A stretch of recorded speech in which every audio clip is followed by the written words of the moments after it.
আমার যে সমস্ত মা বোনের আলোচনা শুনতেছেন, আমি সম্মানিতা মা বোনদেরকেও অন্তরের অন্তঃস্থল থেকে শুভেচ্ছা জ্ঞাপন করে এই মুহূর্তে জানতে চাচ্ছি আপনারা সকলে কেমন আছেন।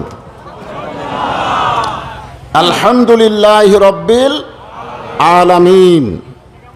যে আল্লাহ শারীরিক সুস্থতা দান করে মানসিক প্রশান্তি লাভের জন্য আজকের এই কোরআনের কারিমের মাহফিলে কবুল করলেন, আমরা খুশি না বেজার? তাহলে জবান করে সমস্বরে সকলে বলবো রব্বানা লাকাল হামদ হামদান কাসীরান তাইয়িবান মুবারাকান ফীহি। আমরা প্রশংসা করলাম কার?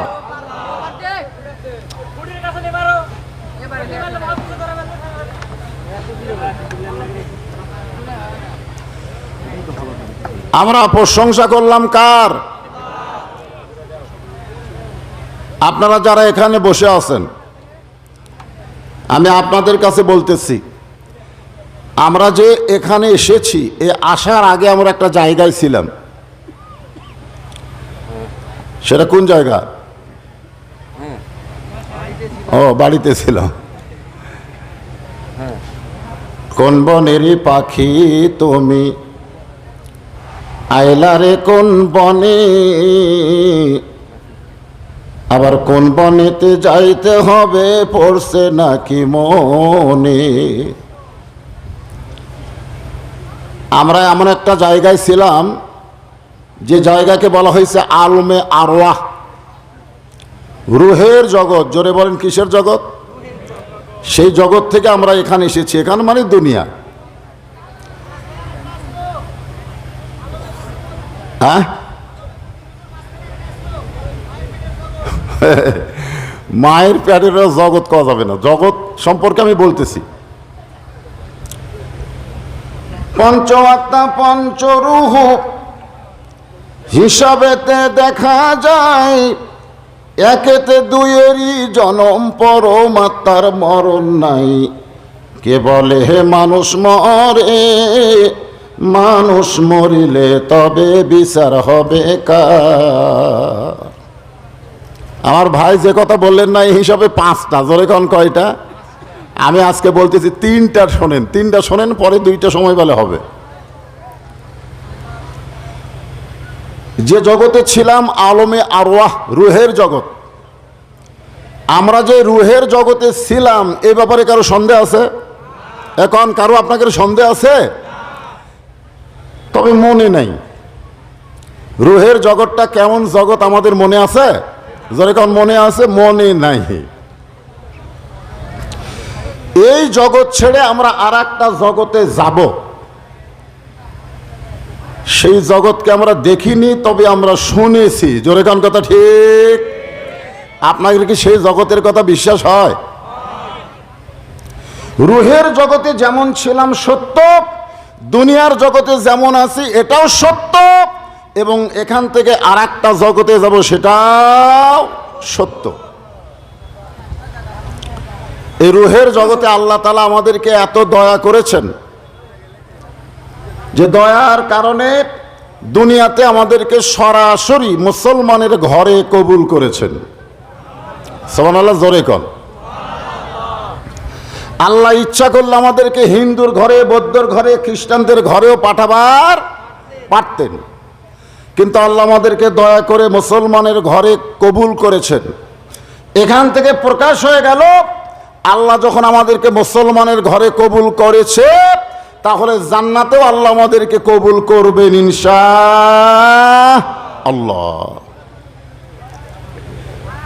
জি জি, অসুবিধা নেই। আপনার লাইন আছে কিনা সেটাকে দেখে। তো আল্লাহ তাআলা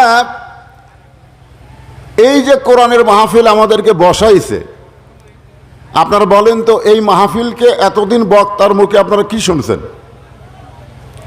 এই মাহফিলকে বলা হয় রিয়াজুল জান্নাহ, বেহেশতের বাগান। এটা কি আপনাদের বিশ্বাস হয়? কথা কয় না। বেহেশতের বাগান, এটা যদি বিশ্বাস হয় তাহলে একটুখানি যদি বৃষ্টি আসে, মনে করেন বক্তা ওয়াজ করতেছে, আপনারা শুনতেছেন, হঠাৎ বৃষ্টি শুরু হয়ে গেল, তখন কি আপনারা বসে থাকবেন না উঠে যাবেন?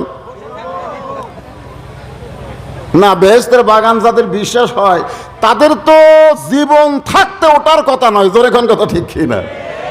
কিন্তু গত রাত্রে যেখানে মাহফিল করছি সেখানে মানুষ মুখে যা কয় কামে তা করে না। এই জন্য আল্লাহ বলেছে লিমা তাকুলু মালা তাফালুন, তোমরা যা বলো তা তোমরা করো না। এই জগৎ থেকে আমরা আর একটা জগতে যাব, তবে আমরা বিশ্বাস করি মুসলমানের ঘরে কবুল করে জান্নাতের বাগানে আল্লাহ যখন আমাদের কবুল করেছেন, আমাদেরকে জান্নাতেও কবুল করবেন ইনশাআল্লাহ। যদি কোনো সমস্যা হয় জান্নাতে যাওয়ার ব্যাপারে, যদি কোনো সমস্যা হয়, আমাদের কোনো টেনশন নাই। কিরে, এই সমস্ত ছেলে পেলেদের আর বিশ্বাস হয় না তো, এরা পুরাপুরি নষ্টের পথে চলে গেছে। এদেরকে ভালো করা এই ওয়াজ দেওয়া সম্ভব না, বক্তার ওয়াজ দিয়ে এদেরকে ভালো করা যাবে না। কারণ 13 বছর নবী মক্কায় ওয়াজ করছিলেন, ওয়াজ দিয়ে খুব একটা মানুষ ভালো হয় না। এই জন্য আল্লাহ দেখলেন ওয়াজ বন্ধ করে নবীরে হিজরত করে মদিনায় পাঠায় দিয়েছে, জোরে কোন কথা ঠিক কিনা? আমাদের বাংলাদেশে মক্কার সমাজ আছে কিন্তু মদিনার সমাজ নাই। মক্কায় আল্লাহ রাসূল ইমাম ছিলেন আর নেতা ছিল আবু জেহেল। ইমামের কথা মানুষ খুব একটা শোনে না, নেতার কথাই বেশি শোনে, ঠিক কিনা বলেন? যার কারণে মক্কায় ছিল নবী ইমাম, আবু জেহেল ছিল নেতা। আর মদিনায় হিজরতের পরে নবী ইমামও ছিলেন আবার নেতাও ছিলেন, কথা কোন ঠিক? তো ওদেরকে ঠিক করবার গেলে তো ওয়াজ দেওয়া হবে না, আইন লাগবে। আইন, আইন বোঝেন? কার আইন? আল্লাহর আইন কবার পারেন না, প্রশাসনের আইন যে ঠিক করবেন। আমাদের ওই যে হিলি বর্ডারে বুঝছেন, ওখান থেকে ফেন্সিডিল সাপ্লাই হয়, ওখান থেকে ফেন্সিডিল কি হয়? সাপ্লাই হয়। ফেন্সিডিলের মাইক্রোর মধ্যে মুর্দার লাশ, মানুষের লাশ বানায়া ফেন্সিডিল নিয়ে যাচ্ছে। আসলে কফিনে কোনো লাশ নাই, কফিনে কি আছে? ফেন্সিডিল নিয়ে যাচ্ছে কোথায়? ওই হিলি হাকিমপুর, এটা আপনার দিনাজপুর জেলার একটা উপজেলা হিলি। ওখান থেকে মাইক্রোতে নিয়ে যাচ্ছে। গোবিন্দগঞ্জ পুলিশ পার হয়ে গেল, কিছু হলো না। বগুড়া পার হয়ে গেল, কিছুই হলো না। একেবারে ঢাকায় যখন গেছে তখন ধরা পড়ছে। আপনারা বলেন তো এর মধ্যে পুলিশ আছে না নাই? তাহলে সব পুলিশ ছাইড়া দিল, ওখানে গিয়ে ধরা পড়লো, কারণ কি? তাহলে বোঝা গেল যে আইনগুলো টাকার দ্বারা পরিবর্তন হয়, সে আইন দিয়ে মানুষকে সংশোধন করা যাবে না। সংশোধন করতে গেলে আল্লাহর কোরআনের আইন লাগবে, জোরে কণ্ঠে। তো এই বাচ্চাগুলো তো সব নষ্ট, মোটর সাইকেল নিয়ে আসতে যে কষ্ট, হায় হায় রে হায়। বাগমারা বহু মাহফিল করছি, তো জায়গায় মনে হয় হবে না, ওদেরকে আসবার বলে লাভ কি? আপনারা যারা বসে আছেন একটু মনোযোগ দিয়ে শুনবেন। কি বলতেছিলাম? যে আমাদের কোনো তেমন টেনশন নাই যদি আমরা আটকে যাই। জোরে কম, কি করি? আটকে যাও বলেন। আছেন আমার মুক্তার, আছেন আমার ব্যারিস্টার, শেষ বিচারের হাইকোর্টেতে তিনি আমায় করবেন পার। আমি পাপী, তিনি জামিনদার। কি বুঝলেন? আছেন আমার কি মুক্তার, আছেন আমার ব্যারিস্টার। তার মানে আমরা যারা কোরআনের মাহফিলে বসেছি, আমাদের উকিল মুক্তার আছে না নাই? সেই মুক্তার ব্যারিস্টার হলেন আমাদের নবী। আল্লাহ যখন হাকিম হয়ে আমাদেরকে আসামি বানায় বিচার শুরু করবেন, ওই সময় আমাদের নবী উকিল হয়ে ব্যারিস্টার হয়ে আমাদেরকে জামিন করে জান্নাতে পৌঁছায়া দিবে। এ খুশি না বেজার? তাহলে খুশি হলে সুবহানাল্লাহ আসতে হয়। হ্যাঁ, তো আল্লাহ তাআলা আমাদের সকলকে নবীর উম্মত হিসাবে কবুল করুন, সকলে বলে আমিন। এখন নবী যদি আমাদেরকে না চেনে তাহলে তো আর কি তাহলে আর জামিন করবে? তো সিনা লাগবে। এখন সিনা কিভাবে যাবে? এটাকে সামনে নিয়ে আমি আপনাদের সামনে কালামুল্লাহ শরীফ থেকে একটা আয়াত তেলাওয়াত করেছি। ইয়া আইয়ুহাল্লাযীনা আমানুত্তাকুল্লাহা হাক্কা তুকাতিহি ওয়া লা তামুতুন্না ইল্লা ওয়া আনতুম মুসলিমুন।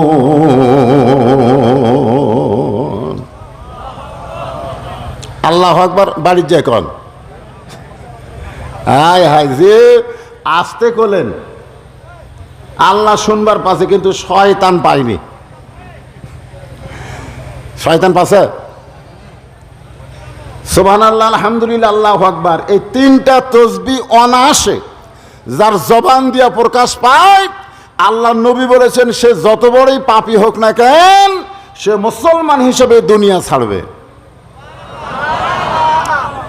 সাহাবীরা বললেন, ইয়া রাসূলুল্লাহ, এটা কেমনে সম্ভব? আল্লাহ রাসূল বললেন, যারা পাপী হবে, গুনাহগার হবে, তারা এই তাসবিহ বেশি বেশি আদায় করলে, কারণ সুবহানাল্লাহ কার পবিত্রতা ঘোষণা হচ্ছে?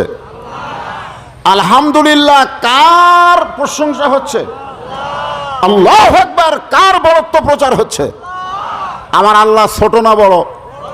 তাহলে আল্লাহু আকবার যেভাবে কইছেন, ওয়াইযা তুলিয়াত আলাইহিম আয়াতুহু যাদাতুহুম ঈমানাও ওয়া আলা রাব্বিহিম ইয়াতাওয়াক্কালুন। আল্লাহ এই কোরআনের আয়াতে কি বলতেছেন? আমার কোরআন যখন তেলাওয়াত হবে, এই কোরআন তেলাওয়াতের কারণে আল্লাহ তার ইমানের জজবা বাড়াইয়া দিবে। ইমান বাড়ার লক্ষণ কি চুপ থাকা? আমাদের বাংলাদেশে আমরা কি আর কথা কবার চাই নাকি? সহজে কথা বলবার চাই না। কথা বলার আগে চিন্তা করি, না জানি কি হয়। এখন আবার কিছু লোক কথা বলার আগে চারিদিকে তাকায়, এভাবে চারিদিকে তাকায়, তারপরে চিন্তা করে কথা বলার পরিবেশ আছে কিনা। কারো হয়। আজকে আয়াতের ভিতর দিয়ে সব কথা ইনশাল্লাহ আপনারা শুনতে পাবেন, তবে একটু মনোযোগ দিবেন। আল্লাহ বলতেছেন, যারা আমাকে বিশ্বাস স্থাপন করেছ, এখানে যারা আমরা বসেছি সবাই আমরা বিশ্বাস করি কাকে? আরো জোরে। যদি কেউ না বলেন, তোমার দুই কান্দে দুই মুহুরি লেখিতেছেন ডায়েরি, দলিল দেখে রায় দিবে, টাকা পয়সার নাই কারবার, কিরামান কাতিবিনা ইয়ালামুনা মা তা'লামুন। তাহলে আমার দুই কান্দে দুটো ফেরেশতা আছে না নাই? এটা কি আপনারা বিশ্বাস করেন না? হ্যাঁ। তো যারা চুপ থাকলেন, চুপ। তো ডান কান্দের ফেরেশতা তো আপনি বলার সঙ্গে সঙ্গে লিখছে, কিন্তু বাম কান্দেরটা তো কি করবে? আল্লাহ কয়, তুই বসে আছিস কেন? আমি কি লিখবো? আপনাকেই ভয় করে, এই জন্য ডান কান্দের ফেরেশতা লিখছে। কিন্তু যারা আল্লাহ কয় যারা কথা কয় না, তার কি কিছু লেখ? তো বাম কান্দের ফেরেশতা কয়, আমি তো শুনতে পাইনি, লেখবো কি? আল্লাহ বলে, আমি বলতেছি তুই লেখ। বলে আল্লাহ কি? বলে যারা কথা বলেনি তারা হলো বোবা শয়তান। যখন কি শয়তান? তা আমরা কি কোরআনের মাহফিলে বোবা শয়তান হব? যখন কথা বলা দরকার জবান খুলে কথা বলবো ইনশাআল্লাহ। আল্লাহ বলতেছেন, যারা আমাকে বিশ্বাস স্থাপন করেছো, আমরা সবাই বিশ্বাস করি কাকে? আল্লাহকে। আচ্ছা ঠিক আছে। সাহাবারা বললেন, ইয়া রাসূলুল্লাহ, এই বিশ্বাস সম্পর্কে আমরা একটু জানতে চাই। আল্লাহর নবী বললেন, ইকরার বিল লিসান, তাসদিকু বিল জানান, আমল বিল আরকান, এরই নাম হলো ঈমান। কেরে ওয়াজ শুরু না হতেই দুটো উঠলো কেন? আসলে এরা থাকতে পারবে না। এরা হলো সিজার করা। জোরে কোন কি করা? সিজার বোঝেন? এই সিজার বোঝেন? হ্যাঁ। এখন সিজার করা মানে কি? পেট কাটা, পেট কাটা। আসলে পেট কাটা বার হওয়ার তো কথা নেই, কথা আছে? কি বলবো প্রসবের কথা, মা বিনে সেই ব্যথা কেউ তো বুঝিবে না। মাজন ঠেকিয়া সন্তানের দায়, অকালে মা মারা যায়, কেন সে মায়ের ভক্তি করো না। এমন দরদি ভাবে কেউ হবে না আমার মা গো। ওয়াসাইনাল ইনসানা বিওয়ালিদাইহি ইহসানান হামালাতুহু ওয়া উম্মুহু। আল্লাহ কোরআনে মায়ের কথা বলছেন কি বলে নাই? হ্যাঁ, অটো ভ্যান চলায় আর বউয়ের পেটে বাচ্চা আইছে, বউ যেদিন বাচ্চা আইছে সেদিন নিয়ত করছে সিজার করবে, সেদিনই নিয়ত করছে সিজার। সিজার মানে জন্ম হওয়ার 3-4 দিন আগে পেট কাটে বের করা। আমার দাদি কইছে, তুই বের হওয়ার সময় যে কষ্ট ভাই, তোর মাথা লম্বা হয়ে গেছিল। জোরে কোন কি হয়ে গেছিল? পরে থাবে থাবে গোল করা লাগছে। আর সিজার করাটা কি পেট কাটলো ঘুমের মধ্যে আছে, ঘুমের মধ্যে আছে। সেখান থেকে ডাক্তার বার করে দেখে কোনো শব্দ নাই, তখন পাও ধরে ঘুরানোর পরে প্যা প্যা করে কান্দে।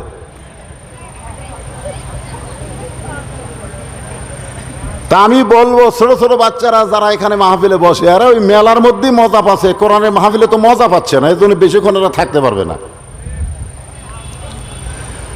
তো যখনই কোরআনের আয়াত তেলাওয়াত হবে আমরা একটু মনোযোগ দিয়ে শুনবো, বুঝি বা না বুঝি, শুনলে লাভ আছে না নাই? কি দিয়ে শোনা লাগবে? চুপ থেকে মনোযোগ দিয়ে শুনে যেই কোরআন পড়া শেষ সঙ্গে সঙ্গে বলবেন আল্লাহু আকবার, তখন আল্লাহু আকবার বলবেন। তো সাহাবেরা বললেন, এ রাসূলুল্লাহ ঈমান সম্পর্কে একটু শুনবো। আল্লাহ রাসূল বললেন, ইকরার বিল লিসান, জবানে বলতে হবে লা ইলাহা ইল্লাল্লাহ। শুধু জবানে বললে ঈমান হবে না। তাসদিকু বিল জানান, ওইটা কলিজার মধ্যে সেট করা লাগবে। কলিজার মধ্যে যখন সেট হয়ে যাবে, আল্লাহ তখন বললেন, ইন্নাল্লাযীনা ক্বালু রাব্বুনাল্লাহু সুম্মা ইসতাকামু তাতানাজ্জালু আলাইহিমুল মালাইকা আল্লা তাখাফু ওয়া লা তাহজানু ওয়া আবশিরু বিল জান্নাতিল্লাতী কুনতুম তুআদুন।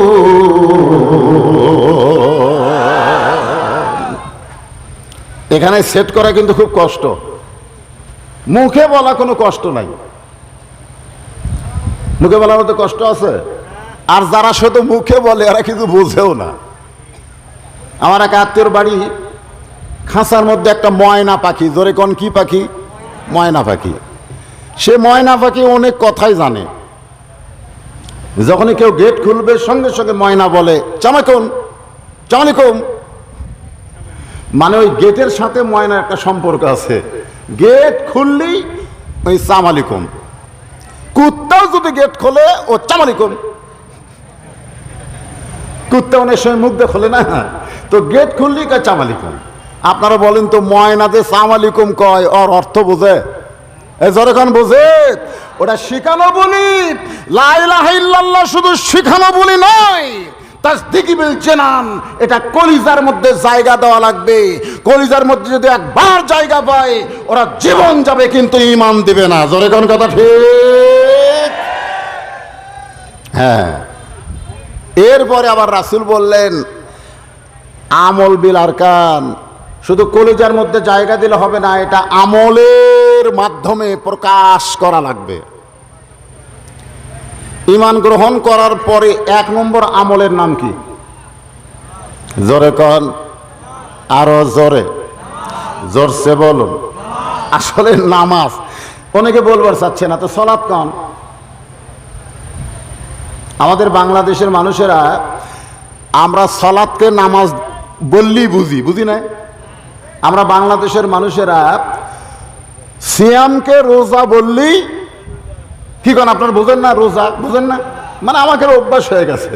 আমরা সালাত না কয়ে নামাজ কই, সিয়াম না কয়ে রোজা কই। আমরা জান্নাত না বলে বেহেশত কই, আমরা জাহান্নাম না বলে দোজক কই। দোজক কলি আমরা বুঝি জাহান্নাম, বেহেশত বললি আমরা বুঝি কি জান্নাত। তাহলে নামাজ বললে আমরা কি বুঝবো? সালাত। জোরে কার নামাজ বললে কি বুঝবো? তাহলে আমরা যেটা বুঝি সেটাই বলি। ঈমানের পরে 1 নম্বর যেটা, সেটার নাম কি? নামাজ। এখন আমলের মাধ্যমে প্রকাশ করতে গেলে আমি যে ঈমানদার তার 1 নম্বর আমার দরকার আছে না নাই? আছে। এখন যদি আমি আপনাদেরকে বলি কারা কারা এশার নামাজ পড়েছেন হাত তোলেন, বলবো না? যদি বলি, না হাত আগে তোলেন না। যদি বলি কারা কারা এশার নামাজ পড়ছেন হাত তোলেন, তখন বলবো না। কিন্তু যদি বলি তখন অবস্থাটা কি হবে? এই সোনাডাঙ্গা ফুটবল মাঠে আল্লাহর বান্দারা, লা সালাত আলা ঈমানাত, যার নামাজ নাই তার কি নাই? ঈমান নাই। যখন নাই নামাজ, কি নাই? ঈমানই নাই। তো কিচ্ছাই শেষ। বাইনাল আবদি ওয়াল কুফরি তরকুস সালাত, নামাজ মুসলমান এবং কাফেরের মধ্যে পৃথক করে দেয়। জোরকান কথা ঠিক? আসেন, কিন্তু আল্লাহ তাআলা এই কোরআনের আয়াত যেটা নিয়ে আলোচনা করব, সেখানে আল্লাহ ঈমানের পরে নামাজকে জায়গা দিলেন না, বরং আল্লাহ বললেন আত্তাকুল্লাহ। ঈমানের পরে 1 নম্বর আমলের নাম হলো ভয় করতে হবে কাকে? এই মাত্র আসরের নামাজ পড়েছে, এই মাত্র আসরের নামাজ পড়ে জমিতে গেছে ধান দেখার জন্য। ধান, আপনাকে ধান আহত হয়নি তো? ধান দেখবার গেছে, যায় দেখে উপর জমিতে পানি আছে, নিচে ওর জমিতে পানি নাই। উপর জমিতে কি আছে? পানি আছে, কিন্তু নিচে ওর নিজের জমি পানি নাই। ও তখন এই মাত্র কিন্তু নামাজ পড়ছে, নামাজ পড়ে জমি দেখবার গেছে, চারিদিকে তাকায় দেখে কেউ নাই। এরকম আগে চারিদিকে দেখিছে, কেউ নাই রে। আস্তে করে বসে এ হাত দিয়ে আল কাটা দিছে। যেরকম কি কাটা দিছে? আল কাটা দিয়ে হাত ওই পানি দিয়ে ধোছে। ধোয়ার পর আবার দাঁড়ায় চারিদিকে তাকায় দেখতেছে কেউ নাই। ও বলতেছে আলহামদুলিল্লাহ আলহামদুলিল্লাহ, কেউ দেখেনি। আপনারা বলেন তোর নামাজ আছে না নাই? না না না, আসর নামাজ পড়ছে তো, নামাজ আছে কিন্তু ঈমান নাই।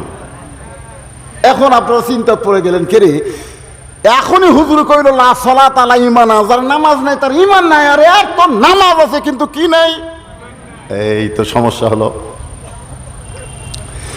এই জন্য আল্লাহ তাআলা নামাজের কথা না বলে আল্লাহ বলেন আত্তাকুল্লাহ, আল্লাহকে ভয় করতে হবে।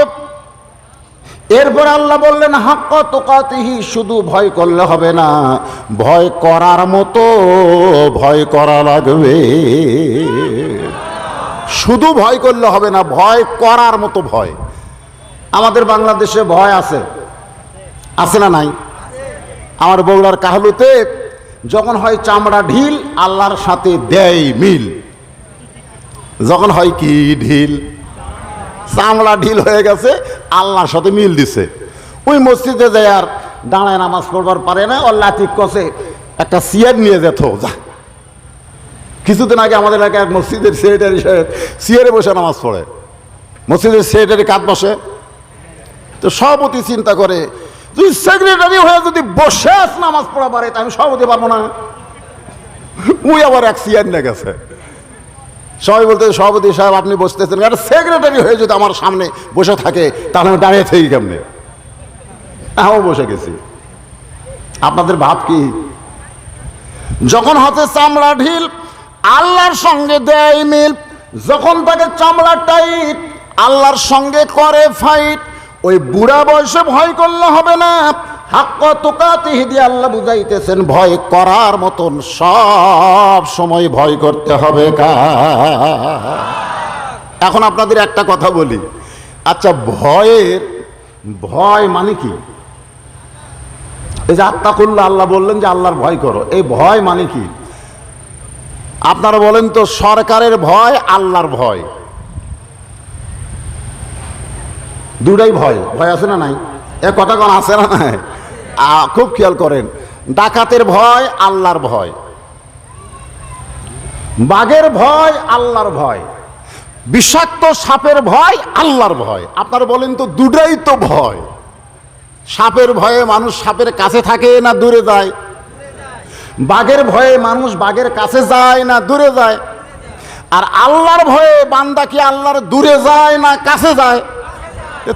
এটা কি ভয়? আমি এই ভয় নিয়ে চিন্তা করছি। আমি কয়েকটা তাফসীর দেখলাম যে এই ভয় দিয়ে আল্লাহ কি বুঝাইতেছেন। যে ভয়ে যত বেশি বান্দা আল্লাহর ভয় করবে তত বেশি বান্দা নৈকট্য অর্জন করবে। জোরে কোন কথা ঠিক কি না? নৈকট্য মানে কি? আল্লাহর নিকটে চলে যাবে। ভয় আল্লাহর নিকটে আপনারে পৌঁছায় দিবে। জোরে কোন সুবহানাল্লাহ। এখন এই হাক্কা তুকাতিহি, সদা সর্বদা আল্লাহর ভয় করে আল্লাহর নৈকট্য যদি হাসিল করতে চাই তাহলে আমাদের করণীয় কি? আল্লাহর কোরআন থেকে আমাদের জানার দরকার আছে না নাই? কে রে তাফসীরুল কোরআন মাহফিল, অথচ স্টেজের উপরে একটা কোরআন শরীফ নাই। হ্যাঁ, বক্তাম তো কোরআন শরীফ জনগণ না পড়াবার পারলেও দেখাবার পারবি তো। আপনারা বলেন কোরআন শরীফ একটু দেখার দরকার আছে রে নাই? আছে রে ভাই, এই যে মাশাআল্লাহ। আচ্ছা ঠিক আছে। আব্দুল সালাম নামে এটা এখানে টেজে কোনো কোরআন নাই। এই মাদ্রাসার জন্য আব্দুল সালাম একটা কোরআন অটোমেটিক দিয়ে দিছে। সুবহানাল্লাহ। তার বাপ মার জন্য দোয়া আছে, আমরা দোয়া করি বাপ মাকে আল্লাহ মাফ করুক। সকলে বলে আমিন। তো কি বলতেছিলাম? হ্যাঁ, দেখা দেখা আপনারা সকলে দেখেন এই যে কোরআন শরীফ। যদি আপনাদেরকে বলি ভাই একটু আয়সা ধরেন তো, আসেন একটু ধরেন, তখন কিন্তু সবাই আসবে না। সবাই চিন্তা করবে না রে ধরার মতন পজিশন তো আমার নাই। হায় রে হায় রে, এমন একটা কিতাবের তাফসীর আমরা শুনবো যেই কিতাব ধরার যোগ্যতা আছে। জোরে কোন কথা ঠিক? পাইকারি হারে সবাই কোরআন ধরতে পারবে না। আল্লাহ কোরআনে বলেছে লা ইয়ামাসসুহু ইল্লা মুতাহহারুন, তুমি স্পর্শই করতে পারবে না যতক্ষণ তুমি পবিত্র না হবে। যে কোরআন পবিত্র হয়ে ধরতে হয় সেই কোরআন যদি মানুষ গ্রহণ করে প্রত্যেকটা মানুষ আল্লাহর নৈকট্য অর্জন করবে। জোরে কোন কথা ঠিক কিনা? আল্লাহর নৈকট্য অর্জন করতে গেলে এই কোরআনকে খালি ধরলে হবে না, এটাকে গ্রহণ করা লাগবে। জোরে কোন কি করা লাগবে? এখন কোরআনকে গ্রহণ করা কেমন? আমি আপনাদের এলাকায় প্রথম, যদিও বাগমারা না, এ পাশেই কালুপাড়াতে এই এলাকায় প্রথম এসেছিলাম। আপনাদের মনে আছে? দিনের বেলায়। জোরে কান কিসের বেলায়? আমি ওয়াজ করতেছিলাম। ওয়াজ যখন মোটামুটি মজা গেছে ঠিক সেই টাইমে ওই আত্রাই রানীনগরের এমপি সাহেব আইছিল। আপনাদের মনে আছে? এমপি আসার পরে আর ওয়াজটা হয়নি। অনেকে আমাকে বলেছে হুজুর সেই দিন আমরা রোদে পুড়ে কঠিন গরমের মধ্যে দিনের বেলাতে ওয়াজ শুনতেছিলাম কিন্তু ওয়াজটা ক্লিয়ার হয়নি। আমি এই ওয়াজটাই সেদিন ধরেছিলাম। আজকে একটু ক্লিয়ার করে আমরা শুনতে চাই। এই 31শে বৈশাখে আল্লাহ যে আসমান ভালো রাখছে এটা আল্লাহ পাকের বিশেষ রহমত। জোরে কোন কথা ঠিক? কেন রাখছে? যে ফুটবলের মাঠে কোরআনের তাফসীর হবে। সুবহানাল্লাহ বলেন। আর যে কি এটা ক্লাব নাকি, যেই ক্লাবেরা মাহফিল করতেছে জীবনের প্রথম মাহফিল, যে কোনো সময় আমার মৃত্যু হবে আল্লাহর ভয় কার কলিজার ভিতরে, এই জন্যই বোরকা পড়ছে। আসলে মেয়েদের বোরকা কখন পরা উচিত? বুড়ি বয়সে? হ্যাঁ, আমার মা বোনেরা যারা পর্দার অন্তরে আছেন, কালুপাড়া দাখিলি মাদ্রাসার সুপার সাহেব আমার কানে কানে বলে গেলেন হুজুর মেয়েরা একটু জামাতে নামাজ পড়বার চায়। কিসে নামাজ পড়বে? জামাতে নামাজ পড়বে। হ্যাঁ, হাক্কা তুকাতিহির উপরে ব্যাখ্যা, তারপরে লাস্ট ফিনিশিং হচ্ছে লা তামুতুন্না ইল্লা ওয়া আনতুম মুসলিমুন। আমি ওয়াজটা শুরু করেছিলাম ওই মাদ্রাসায় দিনের বেলা, মনে আছে আপনাদের? আমি যখন ওয়াজ করতেছিলাম ঠিক সেই মুহূর্তে কি আইছিল? এমপি আইছিল। সেদিন এমপি সশরীরে আইছিল, আজকার এমপি কিন্তু মোবাইল আইছে। জোরে কোন কথা ঠিক কিনা? একই হলো। তো এখন আমার মা বোনেরা যারা পর্দার অন্তরালে এই মাঝখান থেকে যারা উঠে গেলেন, আপনারা আবার এসে বসেন বসেন। আল্লাহ কোরআনে বলেন, ইয়া আইয়ুহাল্লাযীনা আমানুস্তাঈনু বিস-সাবরি ওয়াস-সালাহ ইন্নাল্লাহা মা'আস-সাবিরিন।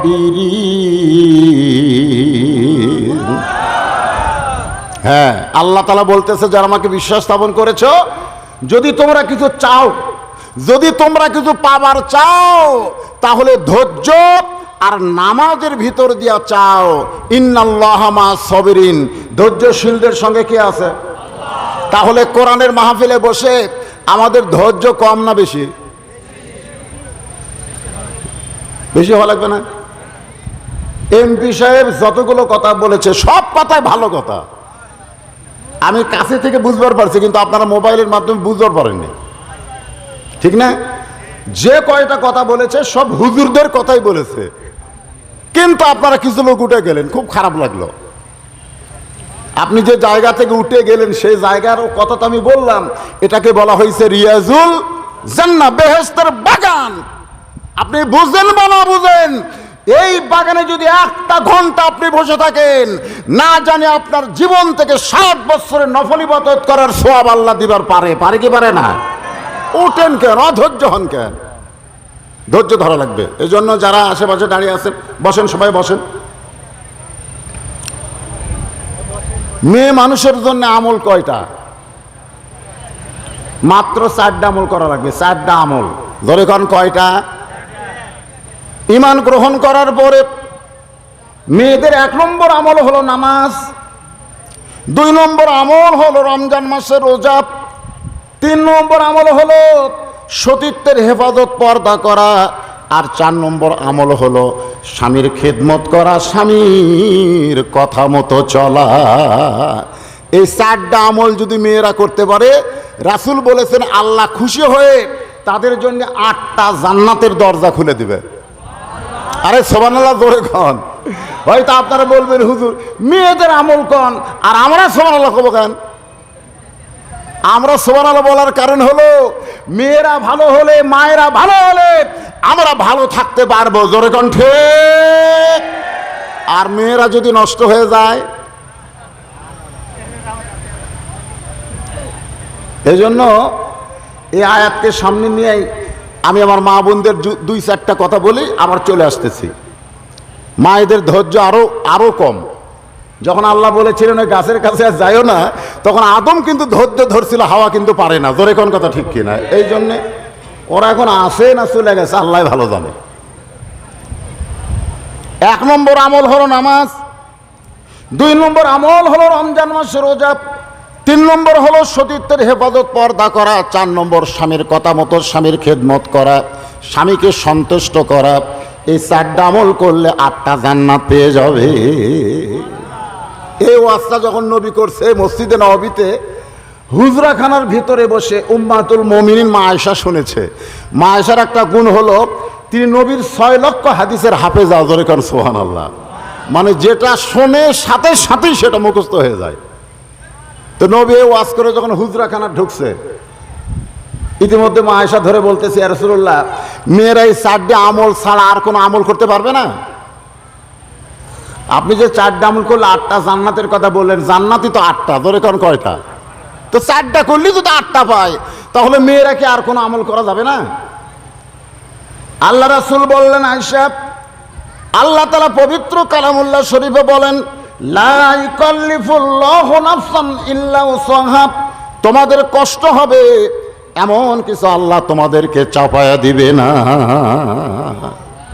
মেয়েরা হলো নরম টরম মানুষ, এদের জন্য আমল কম দিছে। কে দিছে?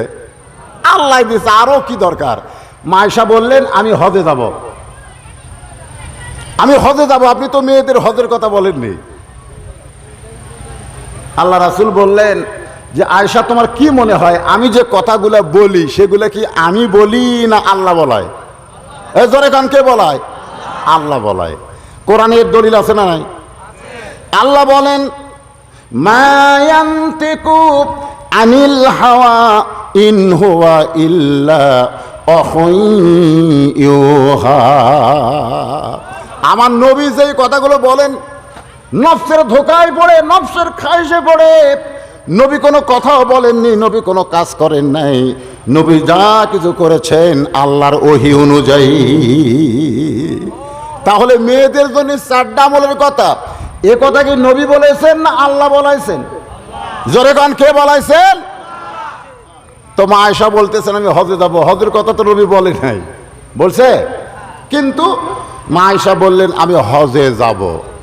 আল্লাহ রাসূল একটু বিরক্ত হলেন, বিরক্ত হয়ে বললেন হজে তুমি যাবার চাইলে কি হবে, আমি তোমার দায়িত্ব নিবার পারবো না। আমি কি নিবার পারবো না?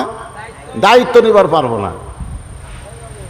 কারণ অনেক সাহাবী যাবে আমার সঙ্গে হজ করতে, তাদের দায়িত্ব আমাকে নেওয়া লাগবে, কারণ আমি মুআল্লিম হব, তাদেরকে আমি হজের নিয়ম কানুনগুলো সব শিখাবো। এর ভিতরে তোমাকে রাখা যাবে না, কারণ তখন আল্লাহ কোরআনের আয়াত নাজিল করেছেন অকরনা ফি বুয়ুতিকুন্না ওয়ালা তাবাররাজনা তাবাররুজাল জাহিলিয়াতিল উলা। এটা কি হাদিস না আয়াত? আয়াত। আল্লাহ বলতেছেন মেয়েরা তোমরা ঘরের মধ্যে থাকো, ঘরের বাহির হইও না।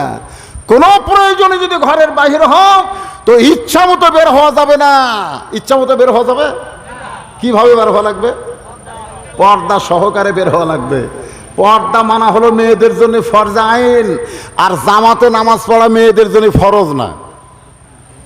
মেয়েদের জন্য জামাতে নামাজ পড়া ফরজ? এখন ফরজ। আমার এলাকার কিছু মেয়েরা ফজরের নামাজের পরে রাস্তাত ঘোরে।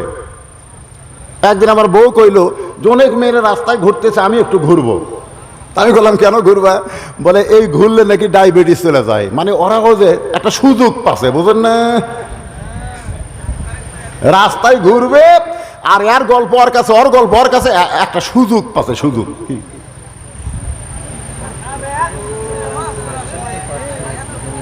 আচ্ছা আচ্ছা ঠিক। মহিলারা উঠে যাচ্ছে, যদি কোনো মায়েরা দান করবার চায়, মেয়েরা টেবিলে এসে কি হবে দিবে? আমি জানি কাম তো মেয়েদেরই করা লাগে, খেলা দেখে মেয়েরা পুরুষ। এই ধান লাড়া ছাড়া করা লাগে মরদ না মেয়ে মানুষ? সারাদিন এরা কাম কাজ করছে, আবার রাত্রেবেলা কতক্ষণ ওয়াজ শুনবে? এই জন্য আমি মা বোনদের কিছু কথা বলতেছি। আপনারা কি মন খারাপ করতেছে? আমার মায়েরা শোনেন, মাত্র 4টা আমল আপনারা করবেন।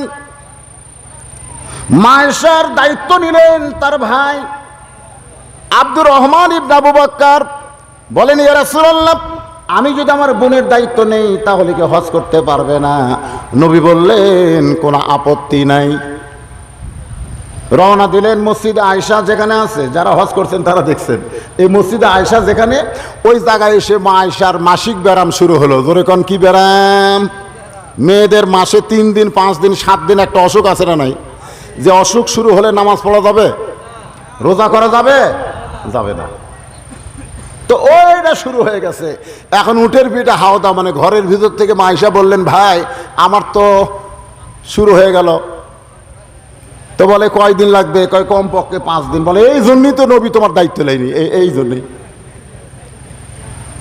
তো এখন ব্যাপার হলো, আমার সুপার ভাই যে কথা বলেছেন যে আমার মা বোনেরা জামাতে নামাজ পড়তে পারবে কিনা, বর্তমান বাংলাদেশের যে পরিবেশ দেখা যাচ্ছে, এই পরিবেশে মেয়েরা পর্দাকে গ্রহণ করা লাগবে আগে। জোরে কোন কথা ঠিক কিনা?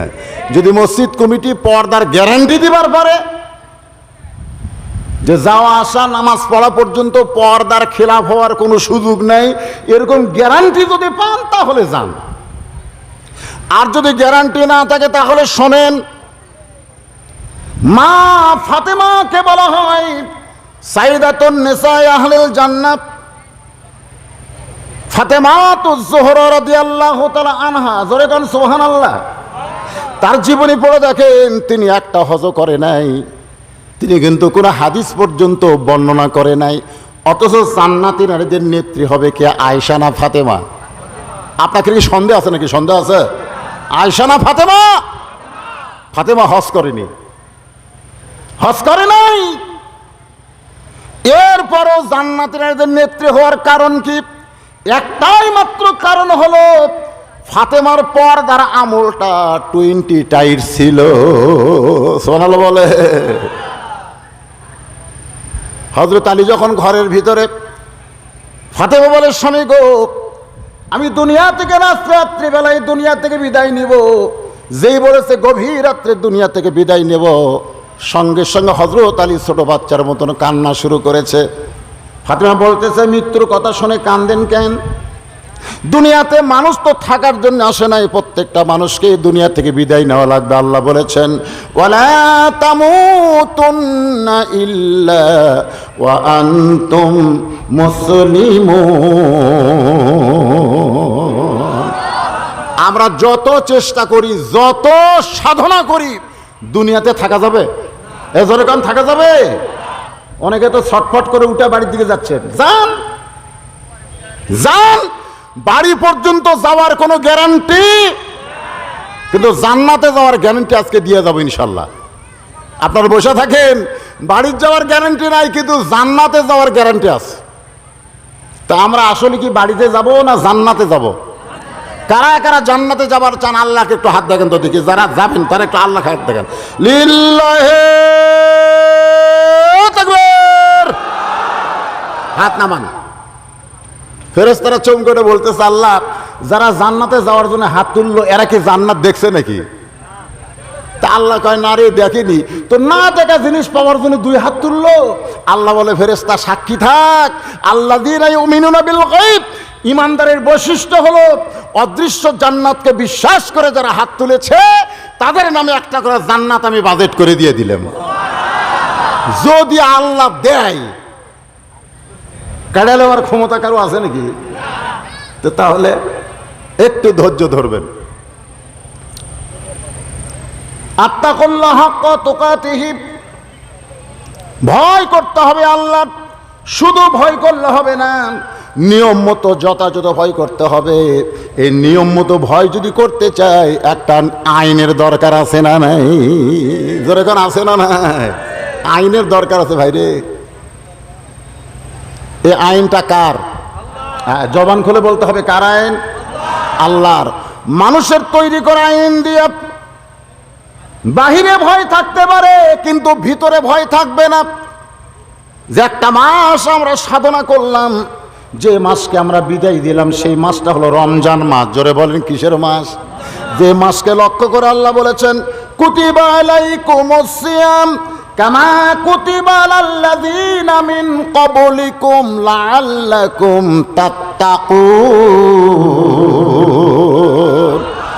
আত্তাকুল্লাহ হাক্কা তুকাতিহি তাত্তাকুন। আপনারা খেয়াল করবেন, ভয় করতে হবে কার? আর লাআল্লাকুম তাত্তাকুন মানে কি? আশা করা যায় তোমরা মুত্তাকি হয়ে যাবে। কারণ কি? নামাজের দ্বারা বললেন না, হজের দ্বারা বললেন না, যাকাতের দ্বারা বললেন না, কিন্তু রোজার দ্বারা বললেন। কারণ কি? কারণ আমরা যে নামাজ পড়ি, এই নামাজ আল্লাহর জন্য পড়ি, আবার মানুষকে দেখানোর জন্য পড়ি। জোরে কোন কথা ঠিক কিনা? আমরা যে হজ করি, এ হজ আল্লাহর জন্য করি, আবার মানুষকে দেখানোর জন্য আলহাজ হাজি লাগাই। ঠিক কিনা বলেন ভাই? আমরা যে যাকাত দেই, এই যাকাত আল্লাহর জন্য হুকুম আদায় করি, আবার মানুষকে দেখানোর জন্য করি। কিন্তু আমরা যে 16 ঘন্টা না খায় রোজা করলাম, পানি পান করলাম না, এটা মানুষকে দেখানোর জন্য নয়, কেবলমাত্র আল্লাহর ভয়ে। ধরে কণ্ঠী। কারণ এইটা বোঝানোর জন্য বলতেছি ভাই। এখন এই নিয়মটা কি? আসেন, এই যে দেখেন, কি দেখতেছেন? যদি বলি ধরেন, আমি এই কথাই কিন্তু শুরু করছিলাম, কিন্তু আপনাদের মনে নাই। যদি বলে ধরেন, তখন অনেকে বলবে না, ধরার মতো পজিশন আমার নাই। তাহলে এই কোরআনকে ধরতে গেলে কি হয়ে ধরা লাগবে? এই পবিত্র হয়ে যদি কোরআন ধরতে হয়, সেই কোরআনকে যদি গ্রহণ করি, তাহলে আত্তাকুল্লাহ ডিগ্রি অর্জন হবে। আমি সেইটাই শুরু করছিলাম কালুপাড়ার মাহফিলে, মনে আছে আপনাদের?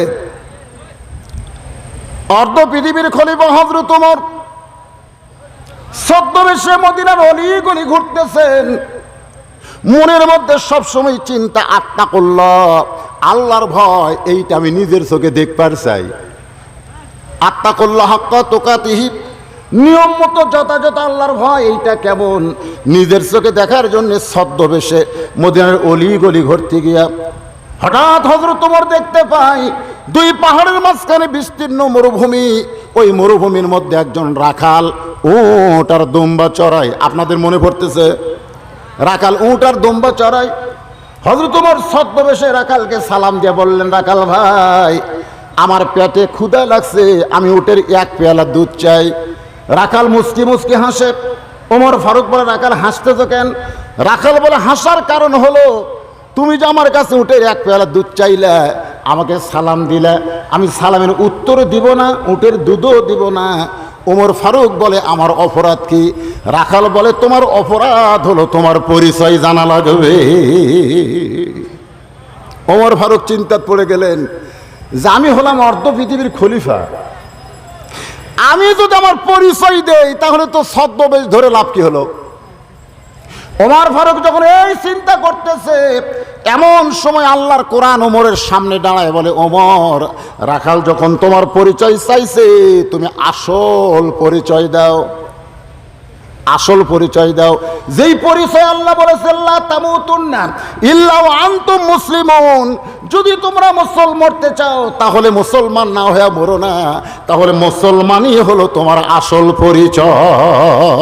জোরে গান ঠিক।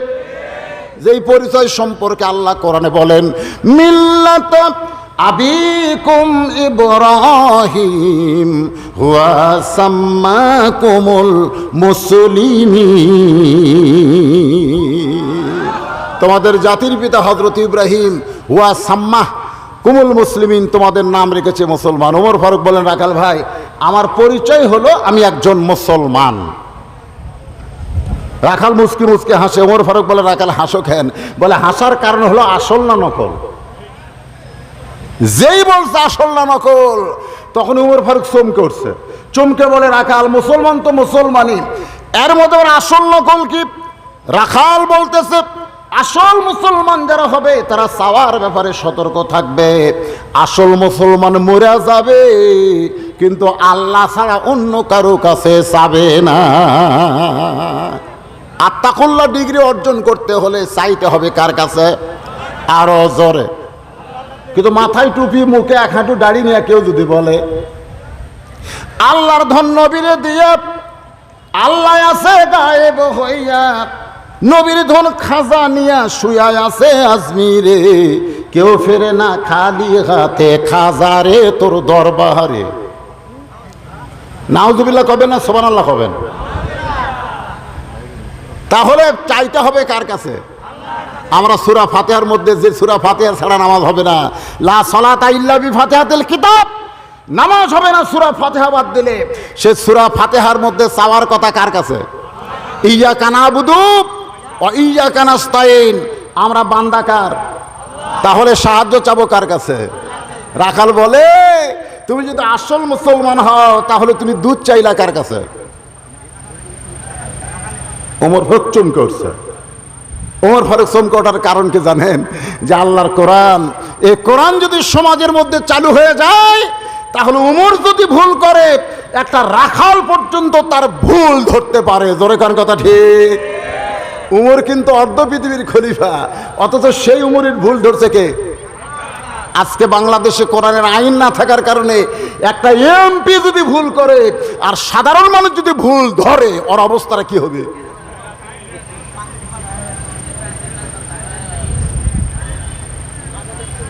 জুমার দিনে মেম্বারে দাঁড়ায় খুতবা দিচ্ছে হযরত ওমর। খুতবা বোঝেন না? খুতবা দিচ্ছেন, মাঝখান থেকে এক মুসল্লি দাঁড়ায় বলে, ইয়া আমিরুল মুমিনিন, আপনার খুতবা শুনবো না? ওমর ফারুক চিন্তা করে, আমি খুতবা দিচ্ছি আর বেটা মাঝখান থেকে খুতবা শুনবে না? আমি অর্ধ পৃথিবীর রাষ্ট্রপতি। লাগারে লাগারে,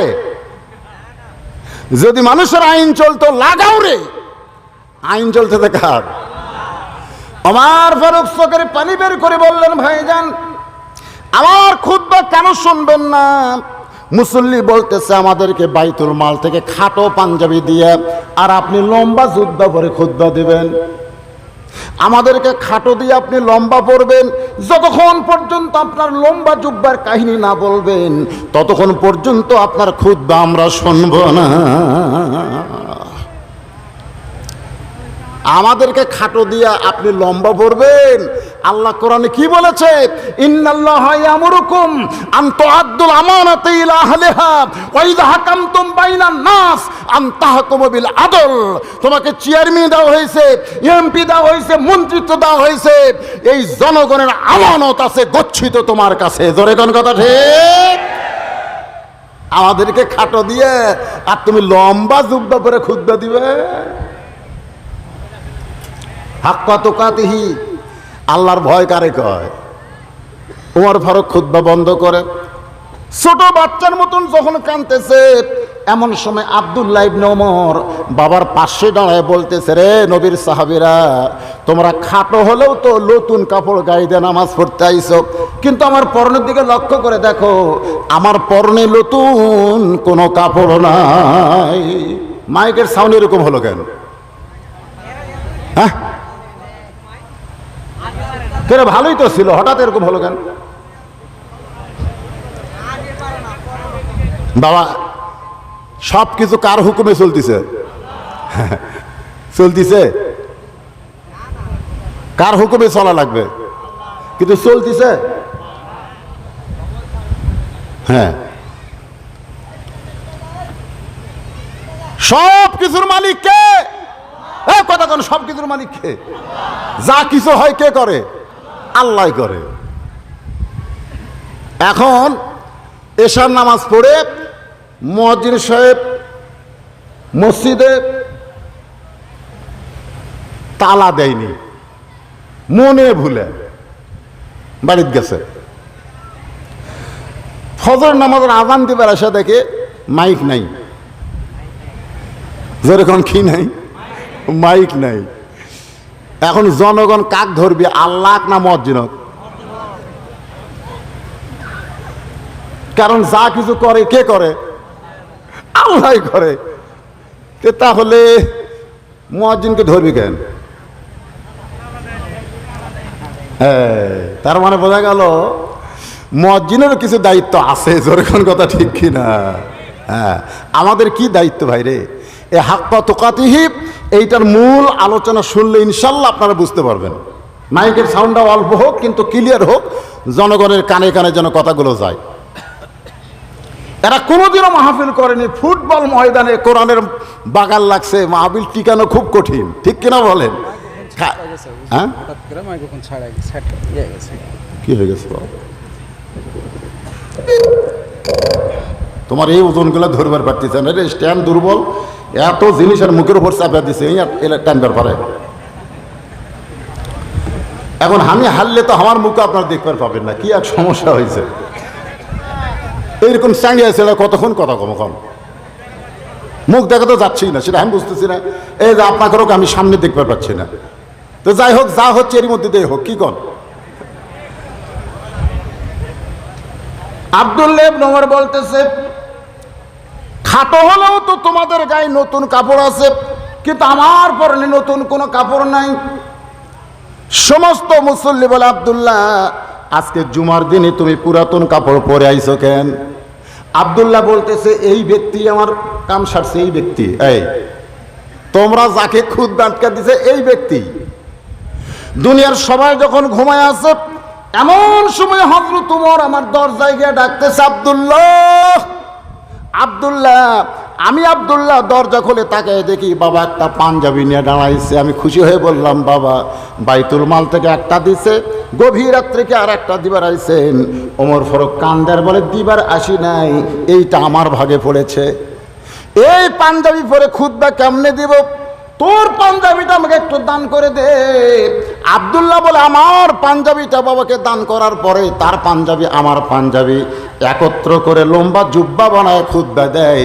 এখন বলো খুতবা শোনা যায় কি না যায়? সমস্ত সাহাবীরা বলতেছে, আত্তাকুল্লাহ হাক্কা তুকাতিহি। যখন মানুষ আল্লাহর ভয় করে, আর ভয় করার মতন ভয় করে আল্লাহর আইন দে, তখন এমন নেতা দেখা যায়। জোরে কারো সুবহানাল্লাহ। ওমর ফারুক বলতেছে, আমার মধ্যে কি দেখলে? রাখাল বলতেছে, তুমি দুধ চাইছো কার কাছে? সঙ্গে সঙ্গে ওমর ফারুকের চোখের মধ্যে পানি চলে আইছে। ওমর ফারুক বলে, রাখাল ভাই, আসলে চাইতে হবে কার কাছে? আর তুমি রাখালের কাছে চাইছো। ওমর ফারুক বলতেছেন, চাওয়ার ব্যাপারে আমি ভুল করেছি।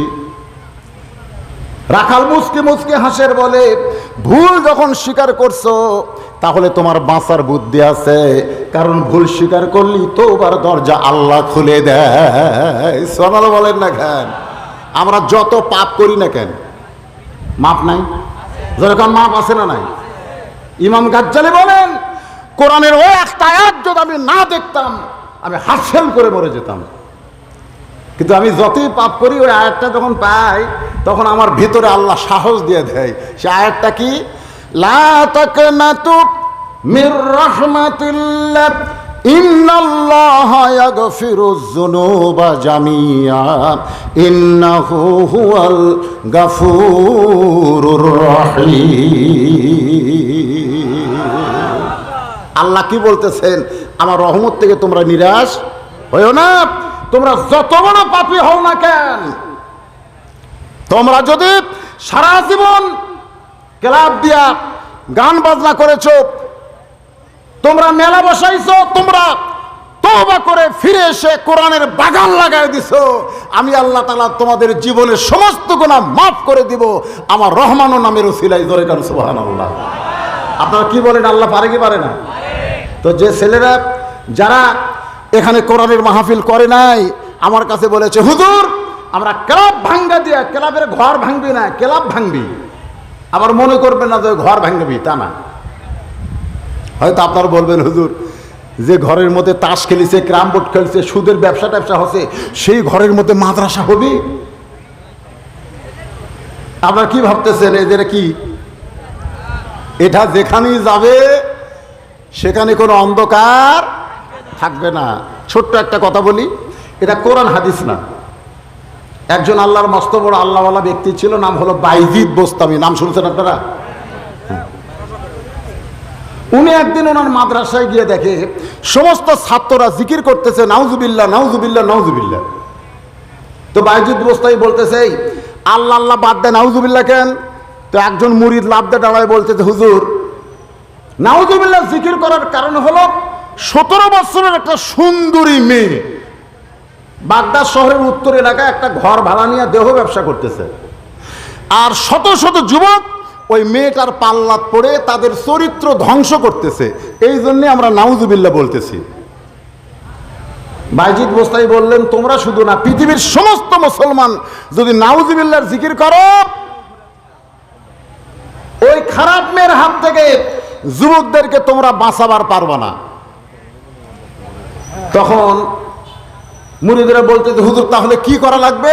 বাইজিদ বোস্তামি বলতেছে, আমল হলো ওখানে যাওয়া লাগবে, ওই খারাপ মেয়ের কাছে যাওয়া লাগবে। সমস্ত মুরিদ এতক্ষণ বসে ছিল, এবার খাড়া হচ্ছে, খাড়া হয়ে নাউজুবিল্লাহ। ভালো মানুষ কোনোদিন খারাপ জায়গা যায়? ভালো মানুষ কোনোদিন খারাপ জায়গা যায়? শোনেন, আপনি কোনোদিন আপনার ছেলেকে বলবেন না, খবরদার বেনামাজির সাথে মিশিস না, এ কথা বলবেন না। বরং আপনাকে বলতে হবে, ওমান আহসানু কাওলাম মিম্মান দা ইলাল্লাহ ওয়া আমিলা সালিহাও ওয়া ক্বালা ইন্নানি মিনাল মুসলিমিন। তুই কোনো নামাজের সঙ্গে মিশিস না, তুই বেনামাজির সঙ্গে মিশে ওরে দাওয়াত দে, নামাজি কর। জোরে কোন কথা ঠিক কিনা? সুদের সঙ্গে মিশতে হবে, সুদের গুরুত্বকে মিশেই তো দাওয়াত দেওয়া লাগবে। দরকার আছে না নাই? বাইজিদ বোস্তামি বললেন, ওই খারাপ মেয়ের কাছে যাওয়া লাগবে। তখন সমস্ত মুরিদ বলে, না, ভালো মানুষ কোনোদিন খারাপ জায়গা যায় না। বাইজিদ বোস্তামি বললেন, তোমরা যদি না যাও আমি যাব, আমি যাব। সমস্ত মুরিদ বলে, হুজুর খবরদার, আপনি ভুল করেন না, আপনি খারাপ মেয়ের কাছে গেলে জনগণ আপনাকে খারাপ ভাববে। বাইজিদ বলে, আমি একলা যাব না রে, একলা যাব না। যাওয়ার সময় দুইটা শক্তি নিয়ে যাব, এক শক্তির নাম হলো জায়নামাজ, আর এক শক্তির নাম হলো আল্লাহর কোরআন। জোরে কোন সুবহানাল্লাহ। তাহলে পতিতার ঘরে, খারাপ মেয়ের ঘরে বাইজিদ কি নিয়ে যাচ্ছে? কোরআন আর কি? জায়নামাজ। তাহলে ক্লাব ঘরের মধ্যে এখন কি ঢুকতেছে? যখনই কোরআন ঢুকবে, আল কোরআনের আলো তো ঘরের মধ্যে তাহলে ক্লাবের মধ্যে নয়, এই জন্য ঘরে ঘরে না বলে আপনারা বলবেন সব জায়গায় জালো আল কোরআনের আলো। না না, সংসদের কথা কি কইল রে? না না না, এই কথা বললেই অনেকে মনে করবে ওরা ওই দলের লোক। আমরা ওই দলের হবো কেন? আমরা মুসলমান হয়ে ওয়া শুনতেছি, মুসলমান হয়ে মৃত্যুবরণ করবো। তোর কোন কথা ঠিক? এই যান, এই জন্য বলবো সব জায়গায় জালো আল কোরআনের আলো। তাহলে সেই ক্লাবে আড্ডা চলতো, তাস খেলতো, ক্রামবোর্ড খেলতো, সুদ নিয়ে হিসাব নিকাশ হইতো, সেই কোরআন ক্লাবটা ভাঙ্গা দিয়ে এখন সেইখানে আল্লাহর কোরআনের আলো জ্বালাবে। বাইজিদ বোস্তামি পরদিন সকালবেলায় এই যে আমার দিকে তাকায় দেখেন, এই ডান কান্দে জায়নামাজ নিচ্ছে। দুইটা কান্দের মধ্যে কোন কান্দের দাম বেশি? দুইটা হাতের মধ্যে কোন হাতের দাম বেশি? দুইটা পায়ের মধ্যে কোন পায়ের দাম বেশি? ডানের একটা গুরুত্ব আছে না নাই? হ্যাঁ, তো কিছু মনে করেন না, এটা কিন্তু আহলে হাদিস এলাকা না, আহলে হাদিস এলাকা। আমি কিন্তু হানাফি বক্তা। তা আমি প্রথম যখন বাগমারা ঢুকলাম তখন আমি দুই হাত দেই, আর আমার এক হাত ইঙ্গিত ধরে, মানে এক হাতে করে। তা আমি তো দুই হাত করে অভ্যাস। তা আমি একজনকে বললাম, কে রে ভাই, আমি দুই হাত দিই, তোমরা এক হাত দাও কেন? তাই না, এটা বাম হাত, আমরা ডানে ডানে কাম করি, আপনার ডান আমার ডান, এই দুই ডানে কাম হবি, তো বাম কাটটা চলবি না। যে লোকটা আমাকে বললো ওটা বাম হাত, পেশাব পায়খানা পরিষ্কার করার হাত, ওই হাত আমরা ধরি না, আমরা ডান ডানে কাম করি। তো আমি তো চিন্তা করলাম যে কিভাবে এক্সারসাইজ করা যায়। জায়গার নাম হলো মোহনপুর। জোরে কোন কিপুর? মোহনপুর। তাই বলে থানা মোহনপুর না, ও যে ভবানীগঞ্জের পাশে যে মোহনপুর আছে, হ্যাঁ, মানসিংহ মোহনপুর। তো ওই এশার নামাজ বরাবর এক রাকাত পড়ে। কয় রাকাত? এক রাকাতেরও 3 রাকাতের ফেতনা বাজাচ্ছিল আমি, কিন্তু ওই যে দোয়ায় কোনো হাত তুলে, ধরে কোন কি তুলে, আমার কাছে বসে আছি, এই দুই হাত তুলছে, আমি বাম হাত ধরে মারছি, টান মারছি। তখন ও নামাজে, হুজুর কি করলেন? আমি যখন মোনাজাত করতেছি আপনি বাম হাত টান দিলেন কেন? আমি পেশাব পায়খানা পরিষ্কার হাত, সে তুই তুললি কেন? একটা দেখো।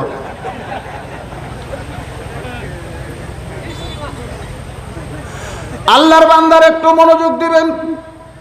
ডান কান্দের একটা গুরুত্ব আছে না নাই? ডান কান্দে জায়নামাজ নিয়া বাইজিদ বোস্তামি এই কোরআন শরীফটাও ডান বুকে নিয়ে এরকম সাইপা ধরে ওই খারাপ মেয়েটার দিকে রওনা দিলেন। মুরিদরা পিছন থেকে বলে, মুরিদ মানে ছাত্র, হুজুর ওই খারাপ মেয়ের কাছে যান না, খারাপ মেয়ের কাছে গেলে জনগণ আপনাকে খারাপ বলবে। হুজুর আপনি চেয়ারম্যানের ইলেকশনে দাঁড়াবেন না, হুজুর আপনি এমপি ইলেকশনে দাঁড়াবেন না, হুজুর আপনি ভোট করবেন না, রাজনীতি করবেন না, কারণ জনগণ আপনাকে খারাপ বলবে। আসলে এই কথা আগেই বলবেন কেন? হুজুর যদি ভালো হইয়া খারাপ জায়গায় যায়, ওই খারাপ জায়গায় আল্লাহর কোরআনের পরশে ভালো হতে বাধ্য। ধরে কোন ঠিক কিনা? বাইজিদ বোস্তামি যখন খারাপ এলাকায় গেছে, ইতিমধ্যে যে সকল যুবকের আসিল মেয়েটার সঙ্গে খারাপ সম্পর্ক, ওরা মারছে দৌড়। তো দৌড়াস কেন? বলে বাইজিদের মতন টুপিওয়ালা দাড়িওয়ালা যদি খারাপ জায়গাতে আসে, এখানে আল্লাহর গজব হবি রে। এই গজব এলাকাতে আমরা থাকবো না। সবাই যখন চলে গেছে, একটা যুবক আর যায় নাই। ও তদন্তের জন্য চিন্তা করতেছে, এই টুপিওয়ালা দাড়িওয়ালা ভালো মানুষ এই খারাপ জায়গাতে আসলো কেন?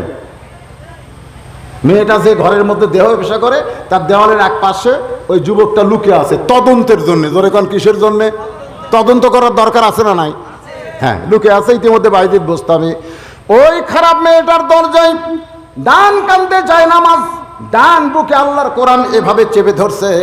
আপনারা বলেন তো কোরআনের ক্ষমতা আছে না নাই? আছে। 11 সালে যখন প্রথম হজ করতে গেলাম, আমার সঙ্গে এক ভাই, ও দৌড়ে যায় কাবা শরীফ চাপে ধরে আর চুমা খায়, কাবা চাপে ধরে আর চুমা খাও, কখনো বুকে এরকম মালিশ করে। তা আমাকে বলে, হুজুর আমি এতবার কাবা চুমা খাই, বুকের সঙ্গে মালিশ করি, আপনি কিছুই করেন না। আমি বললাম, ওই কাবা চুমা খেয়ে বুকের সঙ্গে মালিশ করে কোনো লাভ নেই। বলে কেন নাই? এবার আর কাবার কোনো ক্ষমতা নাই। লোকটা বলে, হুজুর আপনি বলেন কি, আল্লাহর ঘর কাবা ঘরের কোনো ক্ষমতা নাই। আমি বললাম, পাগল, কাবার কাছে যখন আল্লাহওয়ালা থাকবে তখন কাবা ভালো থাকবে। যখন হিজরত করে নবী মদিনায় যায়, মক্কা বিজয়ের দিনে দরজা খুলে দেখে কাবার ভিতরে 360টা মূর্তি ভরে রেখেছে। কাবার যদি ক্ষমতা থাকতো তাহলে কাবার মধ্যে আর মূর্তি ঢুকালো কেমনে? আমাকে বলে, হুজুর ক্ষমতা আছে কার? ক্ষমতা আছে শুধুমাত্র আল্লাহর কোরআনের। জোরে কর সুবহানাল্লাহ। এই কোরআন যদি কেউ ধরবার পারে। বাইজিদ বোস্তামি কোরআন বুকে নিয়ে ওই দরজাত গিয়ে সালাম দিছে, সালাম, আসসালামু আলাইকুম ইয়া আহলাল বাইত, এই ঘরের মধ্যে যারা আছো তাদের উপর আল্লাহর রহমত বর্ষিত হোক। সঙ্গে সঙ্গে ওই খারাপ মেয়েটা দরজা খুলছে। দরজা খুলে বলতে, হুজুর আপনি ভালো মানুষ, এই খারাপ জায়গাত কেন? এখান থেকে কি বুঝলেন? যে খারাপ মেয়েও কিন্তু ভালো মানুষ চিনে। আর জোরে কান, খারাপ মেয়েও কিন্তু ভালো মানুষ চিনে। আপনার বলেন তো, টুপিওয়ালা, দাড়িওয়ালা, জুব্বাওয়ালা মানুষ কোনোদিন বেপর্দা মেয়ে মানুষ দেখতে পায়? আমি বহু চেষ্টা করছি, পারি না। কারণ আমার কাছে আসলি ওড়না মাথার দেয়, শাড়ি ঘোমটা টানে, আমার দেখলি। আমি একদিন এক মেয়ে আমাকে দেখে যেই ঘোমটা টানছে, তখন আমি কাছে এসে বললাম, মা আমার চরিত্র কি খুবই খারাপ? তোকে হুজুর এ কথা বললেন কেন? আমি বললাম, তুমি মাথার ঘোমটা ফেলা হাঁটো আর আমাকে দেখলি ঘোমটা দেও, তার কারণ কি? আরে পাগলি, যারা প্যান্ট শার্ট পরা যায় বারবার মেয়ে মানুষের দিকে তাকায়, তার কোক থেকে ঘোমটা দাও। আমাদের মতন হুজুররা তোমাদের দিকে তাকাবে না।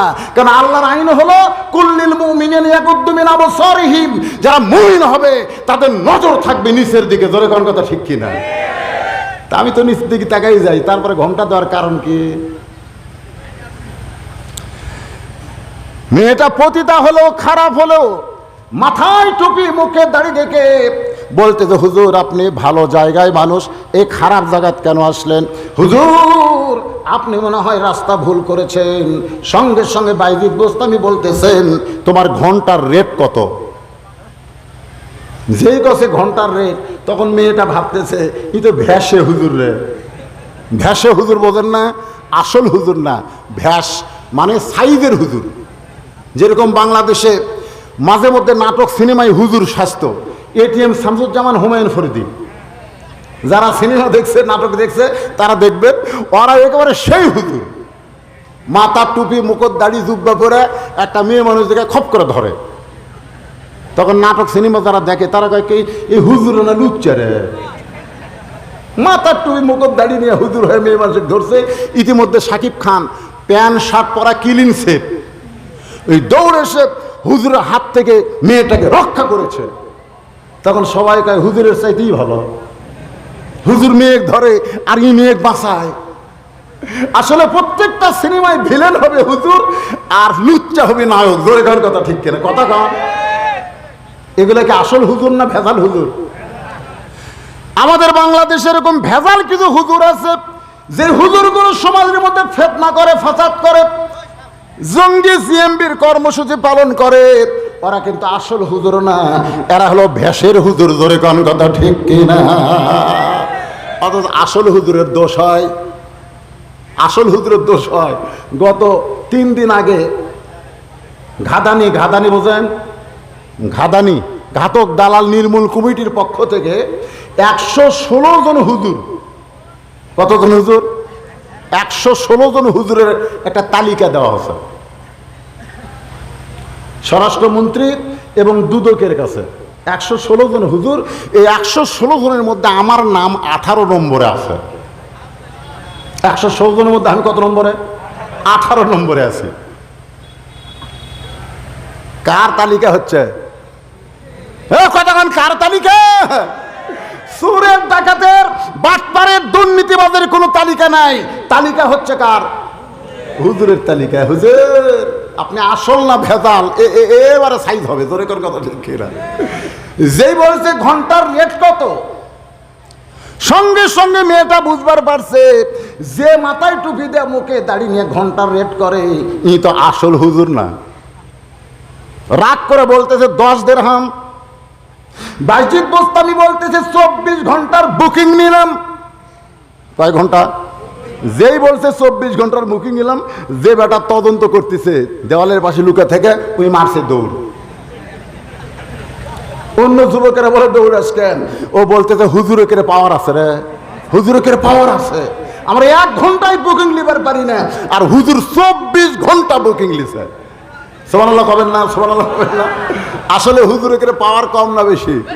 এই মাদ্রাসায় যাদেরকে দিবেন এরা হুজুর হবে। হ্যাঁ, আপনি যদি দেখবার চান তাহলে একটা প্রাইমারিতে যাবেন, একটা হাফেজি মাদ্রাসায় যাবেন, নিজের চোখে আপনি দেখতে পাবেন হুজুরের পাওয়ার বেশি কেন। 7 বছরের একটা বাচ্চা মাদ্রাসায় পেশাব করতেছে, মাদ্রাসার পেশাবখানাত পেশাব করতেছে, আর 7 বছরের একটা বাচ্চা প্রাইমারির পেশাবখানাত পেশাব করতেছে। খালি দেখবেন, এই দুটার পেশাব করা দেখলেই বুঝতে পারবেন হুজুরের পাওয়ার কেন বেশি। খালি এই পেশাব দেখলি, আর কথা কয় না। তা আপনাদের ছোট ছোট বাচ্চা যাদের আছে, হয়তো সোনাডাঙ্গায় প্রাইমারিও আছে, আবার এই মাদ্রাসাও চালু হবে। আপনারা এখন চিন্তা করবেন আমার ছেলের পাওয়ার বাড়ানোর জন্য আমি কোথায় দিব। দেন প্রাইমারি 7 বছর ছেলেকে আমি নিজের চোখে দেখছি পেশাব দিয়ে 40 লাখ, আমার নিজের চোখে দেখা। ওই খারাপ হয়ে পেশাব এরকম ফোর্সে করতেছে, ঘুরে ঘুরে আগে 4 পরে 0 দিছে।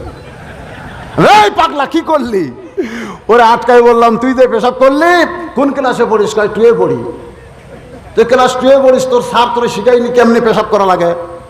এই শিখাইনি। ও তখন বলে চাচাতে কি খন, আমি প্রাইমারি পেশাবখানার যাই দিকে আমার স্যারই খাড়া হয়ে পেশাব করে, আর স্যারই যদি খাড়া হয়ে করে তুই তো 40 লাখ পিঠে। যারা মাদ্রাসায় পড়ে এরা পায়জামা পরে পেশাব করে পানি নেয়, আবার আল্লাহর কোরআন ধরার জন্য ওযু করে পবিত্র থাকে। ছোটবেলা থেকে এরা নিয়ম কানুনের উপরে বড় হয়, যার কারণে করোনার সময় প্রাইমারি বন্ধ হয়েছে, কিন্তু হাফেজি মাদ্রাসা কিন্তু বন্ধ হয়নি। যেরকম ঠিক না, একই বয়সের বাচ্চা প্রাইমারি করোনার ভয় বন্ধ ছিল, কিন্তু এরকম হাফেজি মাদ্রাসা বন্ধ দিছিল। দেওয়ার পরে আমাদের আলেম গ্রুপ প্রধানমন্ত্রীর কাছে গিয়ে বললেন যে এই এতিমখানা হাফেজি মাদ্রাসা খুলে দেন। তো প্রধানমন্ত্রী বলতেছে না, ছোট ছোট বাচ্চারা পড়ে। আপনি তো বলতেছেন যে করোনা থেকে মুক্ত হওয়ার জন্য হাত ধোয়া লাগবে। কি ধোয়া লাগবে? হাত ধোয়া লাগবে। আমার বাচ্চারা কয়বার হাত ধোয় আপনি জানেন? বলে কতবার? বলে যতবার নামাজ পড়বে ততবার তো ওযু করবেই, আর যখনই ওযু যাবে আল্লাহর কোরআন পড়ার জন্য এরা ওযু করে। এরকে আর নতুন করে হাত ধোয়া লাগবে না। ওযু করলে কতবার হাত ধোয়া লাগে হিসাব নেবেন। প্রধানমন্ত্রীর হিসাবের দরকার নাই, খুলে দাও। যেদিন থেকে মাদ্রাসা খুলে দেওয়া হলো সেদিন থেকে ঘাদানি কমিটি, ঘাদানি ধরে কেন কি জানি, এরা তদন্ত শুরু করলো। এই মাদ্রাসার মধ্যে 1-8টা করোনা ধরলেই কাম, 1-8টা যদি ধরে তাহলে একেবারে হুজুরের গোষ্ঠী সুতে তুলবে। কিন্তু আল্লাহর কি কাম, এতগুলো মাদ্রাসায় একটা বাচ্চাকেও করোনা ধরেনি। ধরে কোন কথা ঠিক কিনা? এখান থেকে প্রমাণ হয় হুজুরের কি আছে।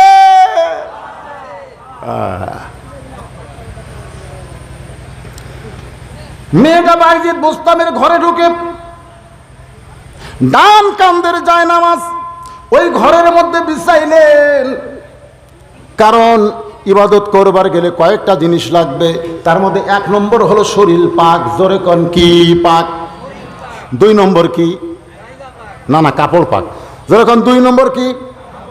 আমি যে শরীরের কাপড় থাকবে সে কাপড় কি হওয়া লাগবে? পাক হওয়া লাগবে। তাহলে সুন্দর করে কোন 1 নম্বর শরীর পাক, 2 নম্বর কাপড় পাক, 3 নম্বর যে জায়গায় আপনি নামাজ পড়বেন এই জায়গাটা কি হওয়া লাগবে? পাক হওয়া লাগবে। এখন বলেন পতিতার ঘর পাক না নাপাক?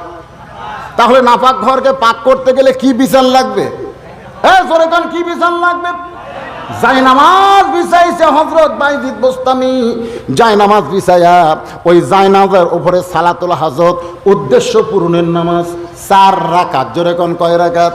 এই 4 রাকাত নামাজের মধ্যেই বাইজিদ বোস্তামি আল্লাহর কাছে প্রার্থনা করতেছে, দোয়া করতেছে, মোনাজাত করতেছে। অনেকে চিন্তা করে হুজুর নামাজের মধ্যে আবার দোয়া কি, নামাজের মধ্যে মোনাজাত কি? আরে সালাত আরবি শব্দ যার একটা অর্থই হলো মোনাজাত। জোরে কারণ সুবহানাল্লাহ। আজকে আমাদের বাংলাদেশে নামাজের মধ্যে কি কয় জানি না, তো মোনাজাত সেই রকম। আমাদের এলাকার 500 একটা আহলে হাদিস মসজিদ আছে ভাই, 8 রাকাত তারাবি পড়ে ওরা 1.5 ঘন্টা। কয় ঘন্টা? 1.5 ঘন্টা রে, 1.5 ঘন্টা। আর এরা 20 রাকাত তারাবি পড়ে 35 মিনিট। এরা 20 রাকাত কয় মিনিট আর 8 রাকাত 1.5 ঘন্টা। ব্যাপার কি? মানে আনাবি মসজিদের এক ইমাম ভাই এত জোরে সূরা ফাতিহা কোসাল মেরে বললেন, তো 2 কান্দে 2 ফেরেশতা কলম খাড়া করে আছে। আল্লাহ কয় খেরে ফেরেশতা লেখ। কয় কি লেখবো আল্লাহ? এত জোরে কষে আমরা তো বুঝবারই পারিনি। মানে এত বড় বড় কষে ফেরেশতারে বুঝবার পারেনি, লেখবি কি? শোনেন, নামাজের পরে যে আমরা হাত তুলি, সে হাত তোলার অনেক দামি দামি কথা সূরা ফাতিহার মধ্যে আছে না নয়? জোরে করে আছে না নাই? সূরা ফাতিহার মধ্যে বাইজিদ বুস্তামি বলতেছেন আলহামদুলিল্লাহি রাব্বিল আলামিন। পড়েন আলহামদুলিল্লাহি রাব্বিল আলামিন আর রহমানির রহিম মালিকি ইয়াউমিদ্দিন। তারপরে কি বলতেছি? ইয়্যাকা না'বুদু ওয়া ইয়্যাকা নাস্তাঈন। আল্লাহ, আমি ইচ্ছা করলে বাহিরে যুবকদেরকে বলতে পারতাম, এই যুবকেরা ওই খারাপ মেয়ের কাছে যাইও না রে, যুবকেরা খারাপ মেয়ের কাছে যাইও না। আমি একটা যুবককে বলতে আর একটা যুবক ঢুকে যাবে, কারণ বাহিরে যারা আছে এদের সংখ্যা কম না বেশি, আর ভিতরে যে মেয়েটা আছে এর সংখ্যা কম না বেশি? আরো জোরে কন, পাওয়ার বেশি কার? না না না, এ বাইরের যে বেশি যুবক এরকে পাওয়ার বেশি না বাইজিদ বোস্তামি যেখানে ঢুকে আল্লাহর কাছে কানতেছে পাওয়ার বেশি কার? না না, আরে আমি যেটা বুঝাবার চাচ্ছি, ওরা 100 যুবক আর 1 লাখ মেয়ে, পাওয়ার বেশি কার? মেয়েটা যুবকের কাছে যায় না যুবকেরাই মেয়ের কাছে আসে? হ্যাঁ, বুঝতে হবে ইফটিজিং এর অপরাধ কার? ছেলের না মেয়ের? মেয়েদের কোনো অপরাধ আছে? কারণ কোনো মেয়ে ছেলের কাছে যায়? ঠেকা পড়ছে। আগে ওন্না দিত, আগে মেয়েরা ওন্না দিত, এইরকম করে ওন্না দিত, ছেলেরা খুব চেষ্টা করতো কিছু দেখা যায় কিনা, কিন্তু না, তাকে দেখে লাভ নাই, ওন্না দিয়ে ঢাকা। ছেলেরা কিন্তু দেখেনি, একবার দেখে না কাম হচ্ছে না সজাই। কিন্তু এখন মেয়েরা যখন ওন্না এরকম ঘুরিয়ে দিছে, এখন দোষ কার? কতক্ষণ দোষ কার? এরপরেও মেয়েকে দোষ ধরা যাবে না, যাবে না। ইফটিং এর অপরাধে ছেলেকেই কিন্তু ধরা হবে, মেয়েটাকে ধরা হবে না। এই জন্য দেখতেছে এই পাওয়ারফুল মেয়ে ঘরের মধ্যে থাকে আর বাইরের যুবক ঘরের মধ্যে ঢোকে। যারা ঢোকে তাদের পাওয়ার কম, যার কারণে ঢোকে তার পাওয়ার বেশি। আমি ইচ্ছা করলে যুবকদেরকে বলতে পারতাম, একটা বলতে আর একটা এসে ঢুকতো।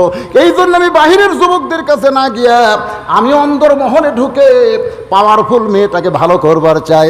এই জন্য বলতে চাল্লাম, একটা মা যদি ভালো হয় তার পেটের সন্তান ভালো হয়ে যাবে। একটা মেয়ে যদি পর্দানিশী হয় বাইরের যুবকগুলো এমনি ফেরেশতার চাইতে ভালো হবে। এই জন্য মেয়েদেরকে ভিতরে থাকা লাগবে, পর্দার ভিতরে থাকতে হবে, পর্দা নিয়ে থাকতে হবে। বাইজিদ বোস্তামি কানতেছে আল্লাহর কাছে, বাবা আনন্দে মাতিয়া সাগরে ভাসাইয়া সেই যে চইলা যায় খবর লয় না। মাজন ধরিয়াই উদরে কতই যতন করে, 10 মাস পরে পায় প্রসবের বেদনা। এমন দরদি ভাবে কেউ হবে না আমার মা গো। আল্লাহু আকবার। ইয়াকুব নবী নির্জনে বসে আল্লাহর কাছে বলতেছে, আল্লাহ আমাকে তুমি 12টা সন্তান দিলে, কিন্তু 12টার মধ্যে 10টা ভালো, 10টা খারাপ, এই 2টা এত ভালো হলো কেন? মানে বনিয়ামিন আর ইউসুফ খুব ভালো, আর এই বাকি 10টা খুব খারাপ। ইয়াকুব বলতেছে, আল্লাহ এই 2টা ভালো 10টা খারাপ হওয়ার কারণ কি? আমি নবী হিসাবে জন্ম দিলাম, এরপর রেজাল্ট এরকম হলো কেন? আল্লাহ বলে খুব কোনো টেনশন করো না, সন্তান ভালো মন্দের পিছনে বাপের কোনো দায়িত্ব নাই। সন্তান ভালো মন্দ হয় মায়ের কারণে। ধরে কান কিসের কারণ? এ কথা কন না কেন, কিসের কারণ? মায়ের কারণ। কারণ মা, বাপের কি বাবু যে আনন্দে মাতিয়া সাগরে মানে পেটের মধ্যে দিয়ে ওই যে চলে গেছে, আর বাপের কোনো খবর আছে? কিন্তু মাজন পেটে নিয়ে 5 ওয়াক্ত নামাজ পড়ে, রুকুর থেকে সিজদায় যায়, পেটের মধ্যে বাচ্চা এরকম দমড় খায়। ফেরেশতা কয় আল্লাহ তোমার বান্দি রুকু থেকে সিজদা করে, পেটের মধ্যে বাচ্চার কি কষ্ট হয় না? আল্লাহ বলে ফেরেশতা সাক্ষী থাক, যেই মা পেটে বাচ্চা নিয়ে নামাজ পড়লো, ওই মা শুধু নিজে নামাজ পড়লো না, পেটের বাচ্চাকেও নামাজি বানায়া দিল। 11 মাস আর খিদে কম, রোজার মাসে খিদে বেশি। হুজুর 11 মাস আমার খিদে কম, খাবারই মন চায় না, আর রোজার মাসে খালি খিদে লাগে। কারণ কি? আমি বললাম তোর মার কাছে যা, যা তোর মায়ের কাছে যা। ও মায়ের কাছে গিয়ে বলতেছে মা রমজান মাসে আমার খিদে এত বেশি কেন? মা বলতেছে তোর দাদি এই সর্বনাশ করছে। তুই রমজান মাসে যখন পেটে ছিলি তোর দাদি কইছে না রোজা রাখা যাবে না, রোজা রাখলে আমার নাতি শুকা যাবে, আমার নাতির সুস্থতার জন্য তোমাকে রোজা থাকা যাবে না। খালি তুই কি পেটের মধ্যে সাইজ করার জন্য আমি রোজা থাকিনি রে। রোজার মাসে পেটের ভিতরেই তোর খাওয়া শুরু হচ্ছে, তাহলে বাইরে এসে তুই থাকা পারবো? আজকে যে যুবকেরা ঘুরতেছে কোরআনের মাহফিলে বসতেছে না, ওরকে কোনো দোষ নেই, কোনো দোষ নাই। কারণ ওরা যখন মায়ের পেটে ছিল তখন মা পেটও দিয়ে গোটা পাড়া করেছে, ওই পেটের মধ্যেই ঘরণী ব্যারাম পাচ্ছে। ধরে কোন কথা ঠিক কিনা? ওই বাইরে এসে কোরআনের মাহফিলে বসবে, আপনি যতই চেষ্টা করে বসবেন না, কারণ ওর মাও ভালো না। মা যদি ভালো হয় সন্তান আল্লাহর ওলি হয়ে যায়। জোরে কোন সুবহানাল্লাহ। মা আপনারা কি মনে করছেন ইয়াজিদ আর হোসাইন দুইটাই তো? কিন্তু ইতিহাস পড়েন, ইয়াজিদের মাওকে আর হোসেনের মাওকে একবার ইতিহাস পড়ে দেখেন তো। হোসাইন কেন ইসলামের জন্য জীবন দিল, আর ইয়াজিদ কেন অন্যায়ভাবে হোসেনের দলকে কতল করলো কেন? হয়তো বলবেন হুজুর ইয়াজিদ তো করেনি, ইয়াজিদ করেনি তো কে করছে? কে করছে রে? সীমার করছে। সীমার, এই সীমার কে রে? জিয়াদের যুদ্ধের সেনাপতি জিয়াদ কে? ইয়াজিদের স্বরাষ্ট্রমন্ত্রী। তাহলে হোসেনকে হত্যা করার পরে ইয়াজিদ তো বিচার করবার পারতো, অন্যায়ভাবে হত্যা করার বিচার আছে না নাই? জোরে করে আছে না নাই? তাহলে ইয়াজিদ কি বিচার করছে? তাহলে তলে তলে সমানই আছে। আসলে ভাইজান ইয়াজিদের মাও আর হোসেনের মাও, এই দুইটা মায়ের জীবনী বলবেন সবাই হোসেনের মা ফাতেমাকে জানে, কিন্তু ইয়াজিদের মাকে কেউ চিনে না। ইয়াজিদের মায়ের নাম হলো লাইসা বিনতে সাইবা। আল্লাহ নবীর যতগুলো শত্রু ছিল তার মধ্যে ওতবা সাইবা শত্রু নাম শোনেন না আপনারা? ওতবা, সাইবা, আবুল আহাব, আবু জেহেল, এরকম নাম আছে না নাই? এই সাইবার একটা মেয়ে 5 জায়গায় বিয়ে হয়েছিল, যে মেয়েটার নাম হলো লাইসা। কোনো জায়গায় গিয়া সংসার করে না, কিছুদিন পরে স্বামী মারিয়া নয় স্বামী গেলে থিয়া বাপের বাড়িতে আসে। এরকম মেয়ে আছে না নাই? এখন সাইবা চিন্তা করে আমার এই খারাপ মেয়েটা বিয়ে দিব কার সাথে? তখন আবু সুফিয়ানও কাফের, মাবিয়াও কাফের ছিল, দুইজনে কাফের ছিল। আবু সুফিয়ানকে সাইবা বলতেছে আমার এই মেয়েটাকে তোমার ছেলে দিয়ে যদি বিয়ে করাও তাহলে অনেক উপঢৌকন ডিমান্ড দেওয়া হবে। মুয়াবিয়া টাকার লোভে এখন ওই মুয়াবিয়ার সঙ্গে বিয়ে দিয়ে দিল আবু সুফিয়ান। আবু সুফিয়ান টাকার লোভে মুয়াবিয়ার সঙ্গে বিয়া হলো ওই লাইসা বিনতে সাইবার। মুয়াবিয়ার লাইসা বিনতে সাইবা মিলনের মাধ্যমে যে মালটা দুনিয়াতে আসলো, এই মালের নাম হলো ইয়াজিদ। জোরে কোন মালের নাম কি? এ কথা কন না, কার নাম কি? আর হযরত আলীর ফাতেমা মিলনের মাধ্যমে যে সন্তান দুনিয়াতে আইছে, যে সন্তানের নাম হলো হোসাইন।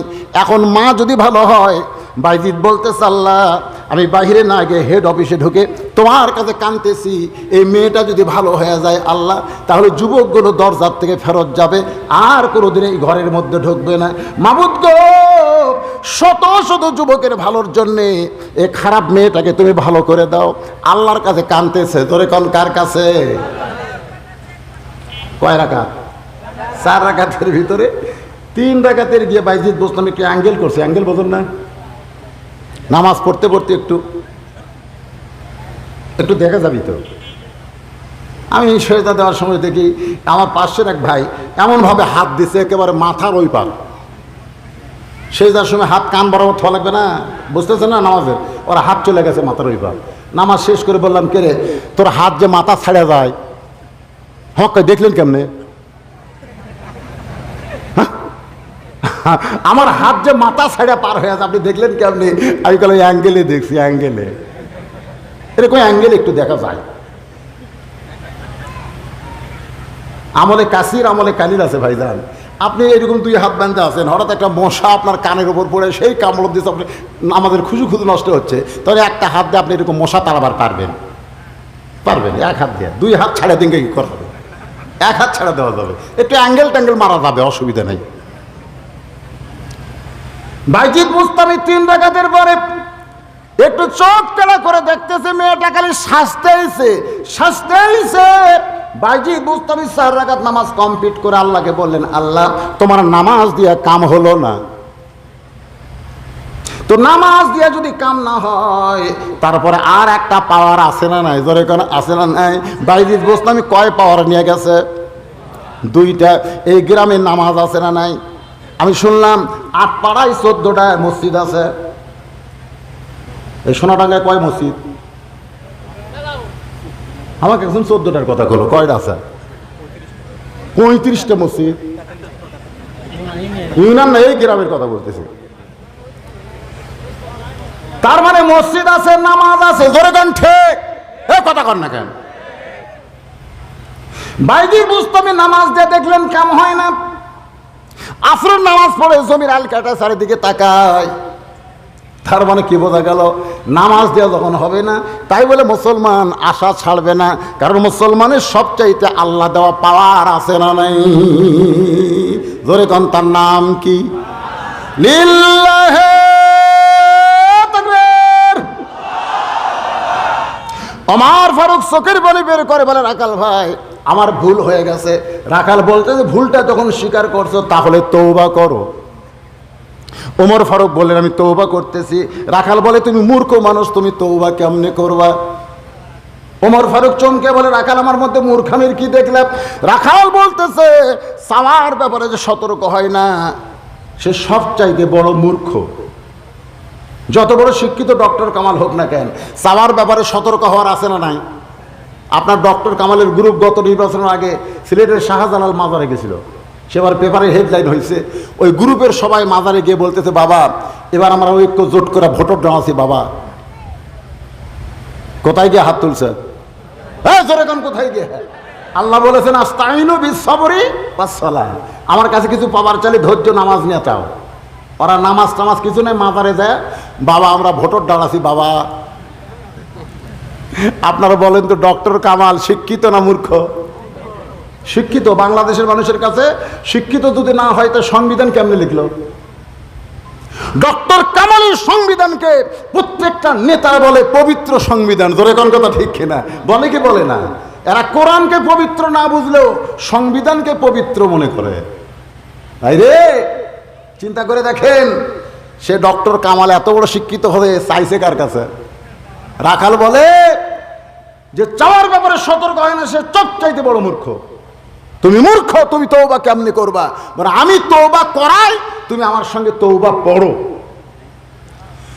ওমর ফারুক আত্তাকুল্লাহ হাক্কা তুকাতিহি ওয়া লা তামুতুন্না ইল্লা ওয়া আনতুম মুসলিমুনকে বিশ্বাস করে রাখালের কাছে তওবা পড়তেছে, আস্তাগফিরুল্লাহাল্লাযী লা ইলাহা ইল্লা হুয়াল হাইয়ুল কাইয়্যুম ওয়া তুবু ইলাইহি লা হাওলা ওয়া লা কুওয়াতা ইল্লা বিল্লাহিল আলিয়্যিল আযীম। আল্লাহু আকবার। ওমর ফারুক তওবা করার পরে বলতেছে, ও রাখাল ভাই, আল্লাহর হস্তে ওঠের এক পেয়ালা দুধ দাও। কার হস্তে? যেই দুধটা পান করে ক্ষুধা তৃষ্ণা নিবারণ করবার চাই। রাখাল মুচকি মুচকি হাসে। ওমর ফারুক বলে, রাখাল হাসো কেন? বলে, হাসার কারণ হলো তওবা করার পরে তুমি আবার মুনাফিকি করলে। যেই কইছে মুনাফিক, ওমর ফারুকের চেহারা রক্তের মতো লাল হয়ে গেছে। আপনারা বলেন তো, কাফের ভালো না মুনাফিক ভালো? না, দুটাই খারাপ রে, কিন্তু এরই মধ্যে বেশি খারাপ কে? আপনার মুনাফিকের খবর জানেন না? আল্লাহ কোরআনে বলেছেন, ওয়ামিনান নাসি মান ইয়াকুলু আমান্না বিল্লাহি ওয়া বিল ইয়াউমিল আখিরি ওয়া মা হুম বিমুমিনিন। ইহুদির মধ্যে, খ্রিস্টানের মধ্যে, হিন্দুর মধ্যে কোনো মুনাফিক নাই। সাহাবেরা বললেন, হুজুর তাহলে মুনাফিক কার মধ্যে? রাসূল বললেন, মুসলমানের ভিতরেই মুনাফিকের আবাদ হবে, মুসলমানের ভিতরেই। বর্তমানে বিশ্বে যত মুসলমান দেশ আছে সবচেয়ে বেশি মুনাফিকের দেশের নাম কি? এই সৌদি আরব। কে করল রে?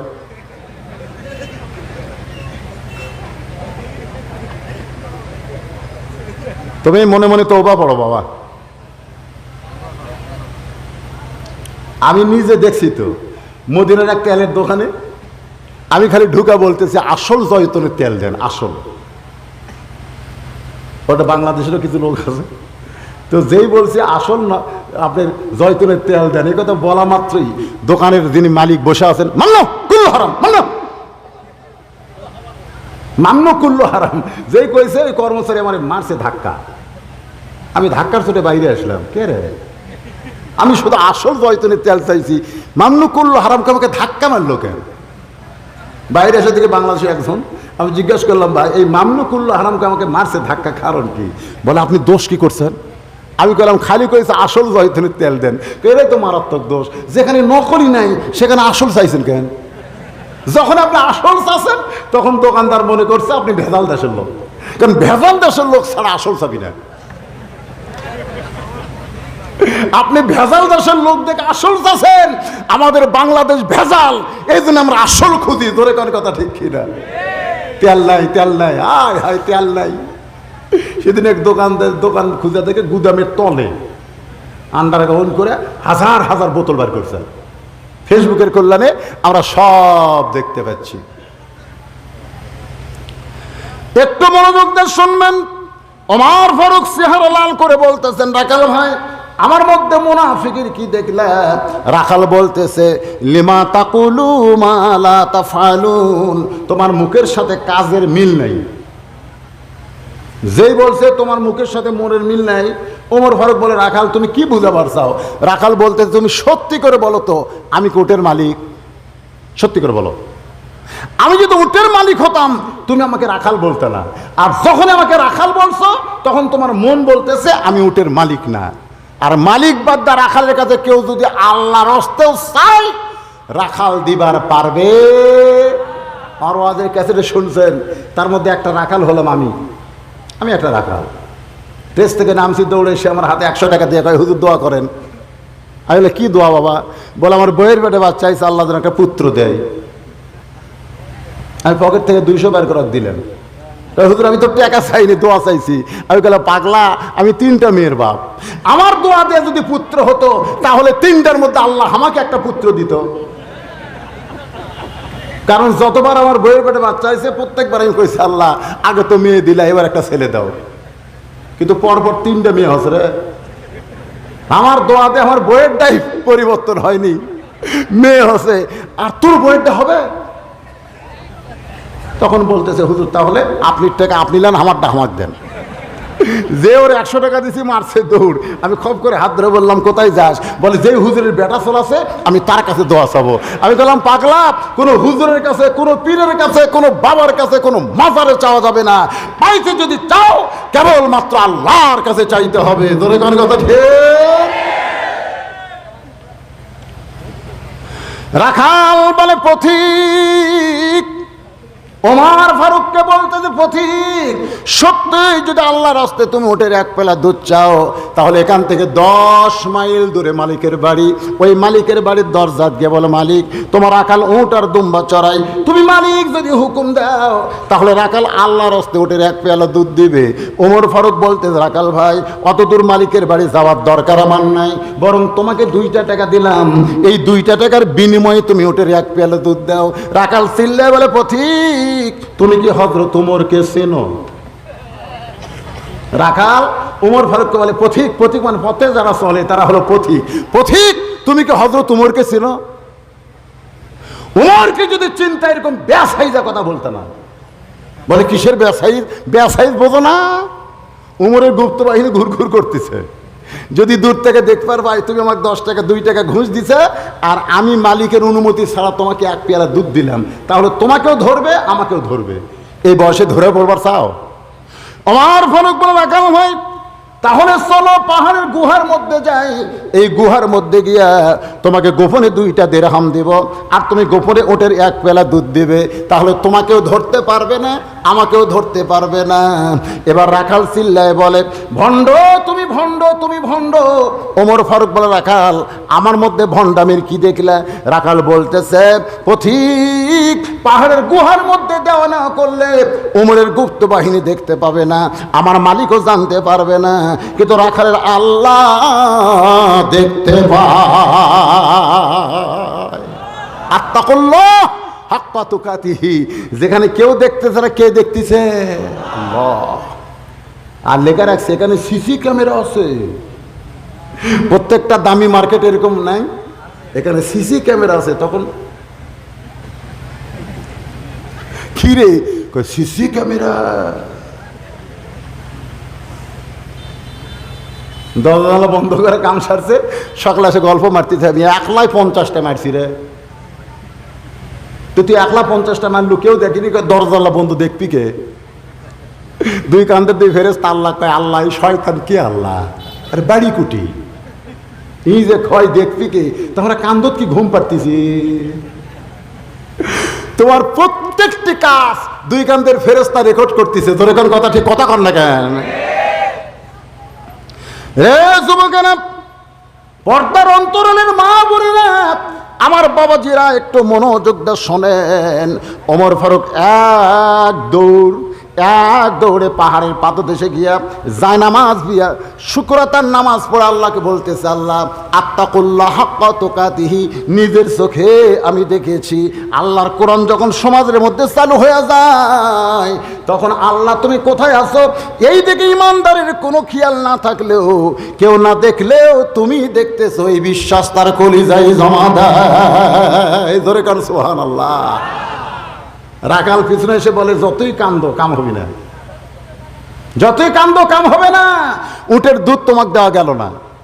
ওমর ফারুক বলে, রাখাল উটের দুধের কোনো দরকার আমার নাই, বরং তোমার কাছে আমি জানতে চাই, না দেখে আল্লাহকে কলিজার মধ্যে বিশ্বাস করে আত্তাকুল্লাহ আল্লাহর ভয় করে তুমি দুনিয়ার কোনো অন্যায় করতেছো না, এর বিনিময়ে তোমার চাহিদা কি? তোমার তো দুনিয়াতে ভালো কোনো চাকরি বাকরি হয়নি, তোমার মনে হয় ভালো কোনো বাড়িও নাই, তুমি রাখালি করে ভালো কিছু খাও, তোমার চাহিদা কি?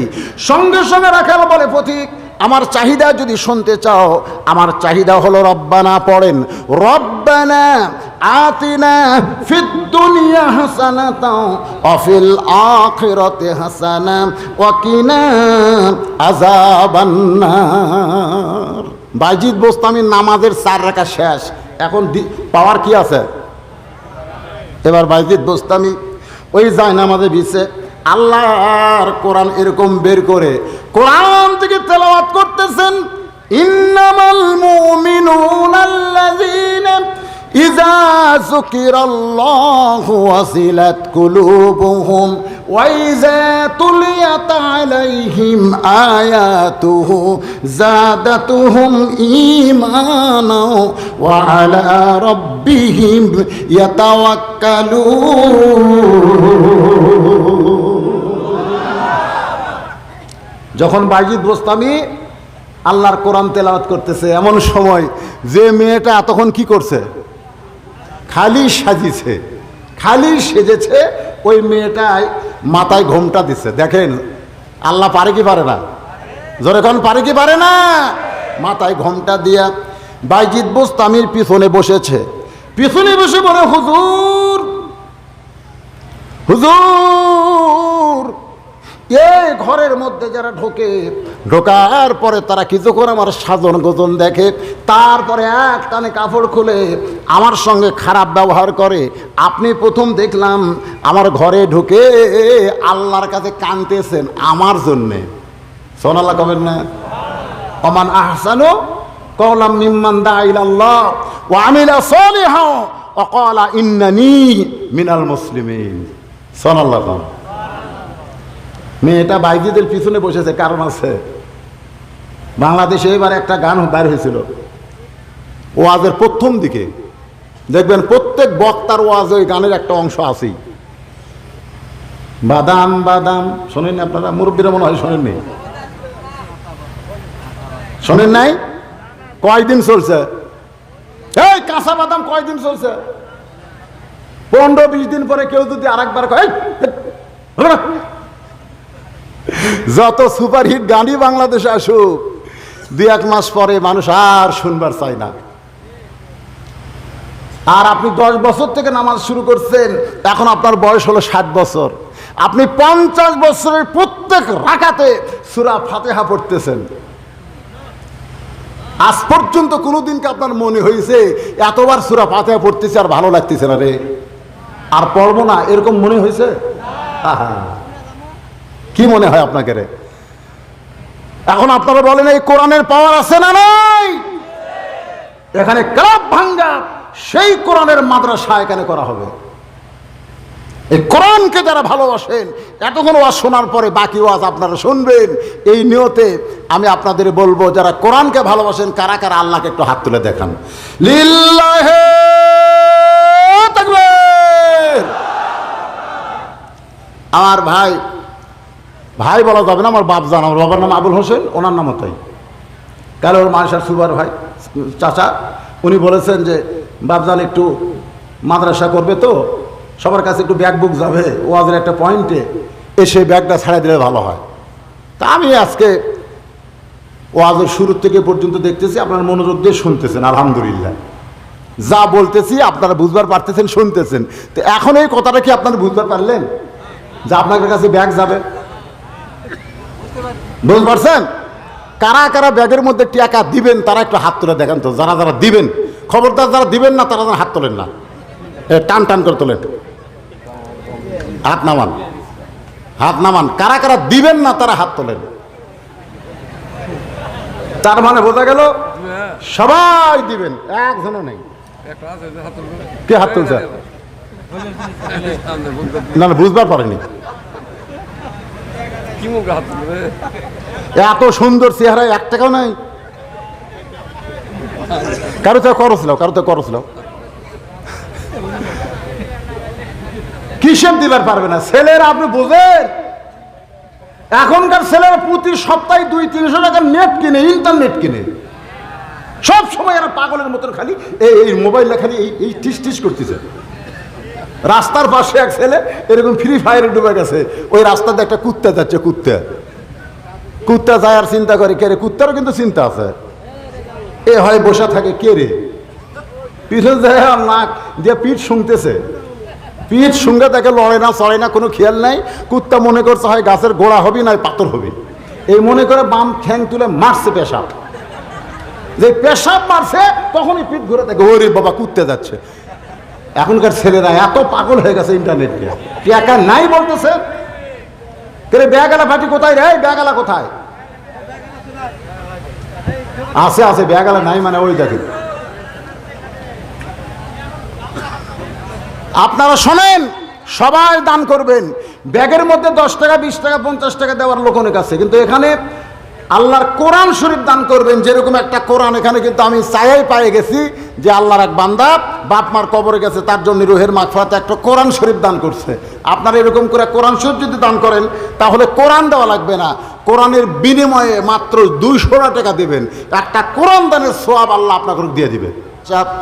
বাইজিদ বুস্তামি পিছনে মেয়েটা বসে বলতেছে, হুজুর আমার নামই ছিল পতিতা, আমার মা ছিল দেহ ব্যবসাকারিনী, আমি সেখান থেকে ওয়ারিশ সূত্রে হয়েছি। ওয়ারিশ বোঝেন না? নানি মা। জীবনের কত পুরুষের সঙ্গে দেহ মিলন করেছি, এই পতিতাকে আল্লাহ কি মাফ করবে? আমার জন্য হেদায়েতের দোয়া করেন। আমার হেদায়েতের জন্য আল্লাহর কোরআন তেলাওয়াত করতেছেন, যে কোরআনের শব্দটা কানের মধ্যে ঢোকার সঙ্গে সঙ্গে আমি আর শাসতে পারলাম না। কারণ আবু জেহেল যদিও নবীর বিরুদ্ধে ছিল, কিন্তু কোরআন তেলাওয়াত চুপি চুপি শুনতো। জোরে করার কথা ঠিক কিনা?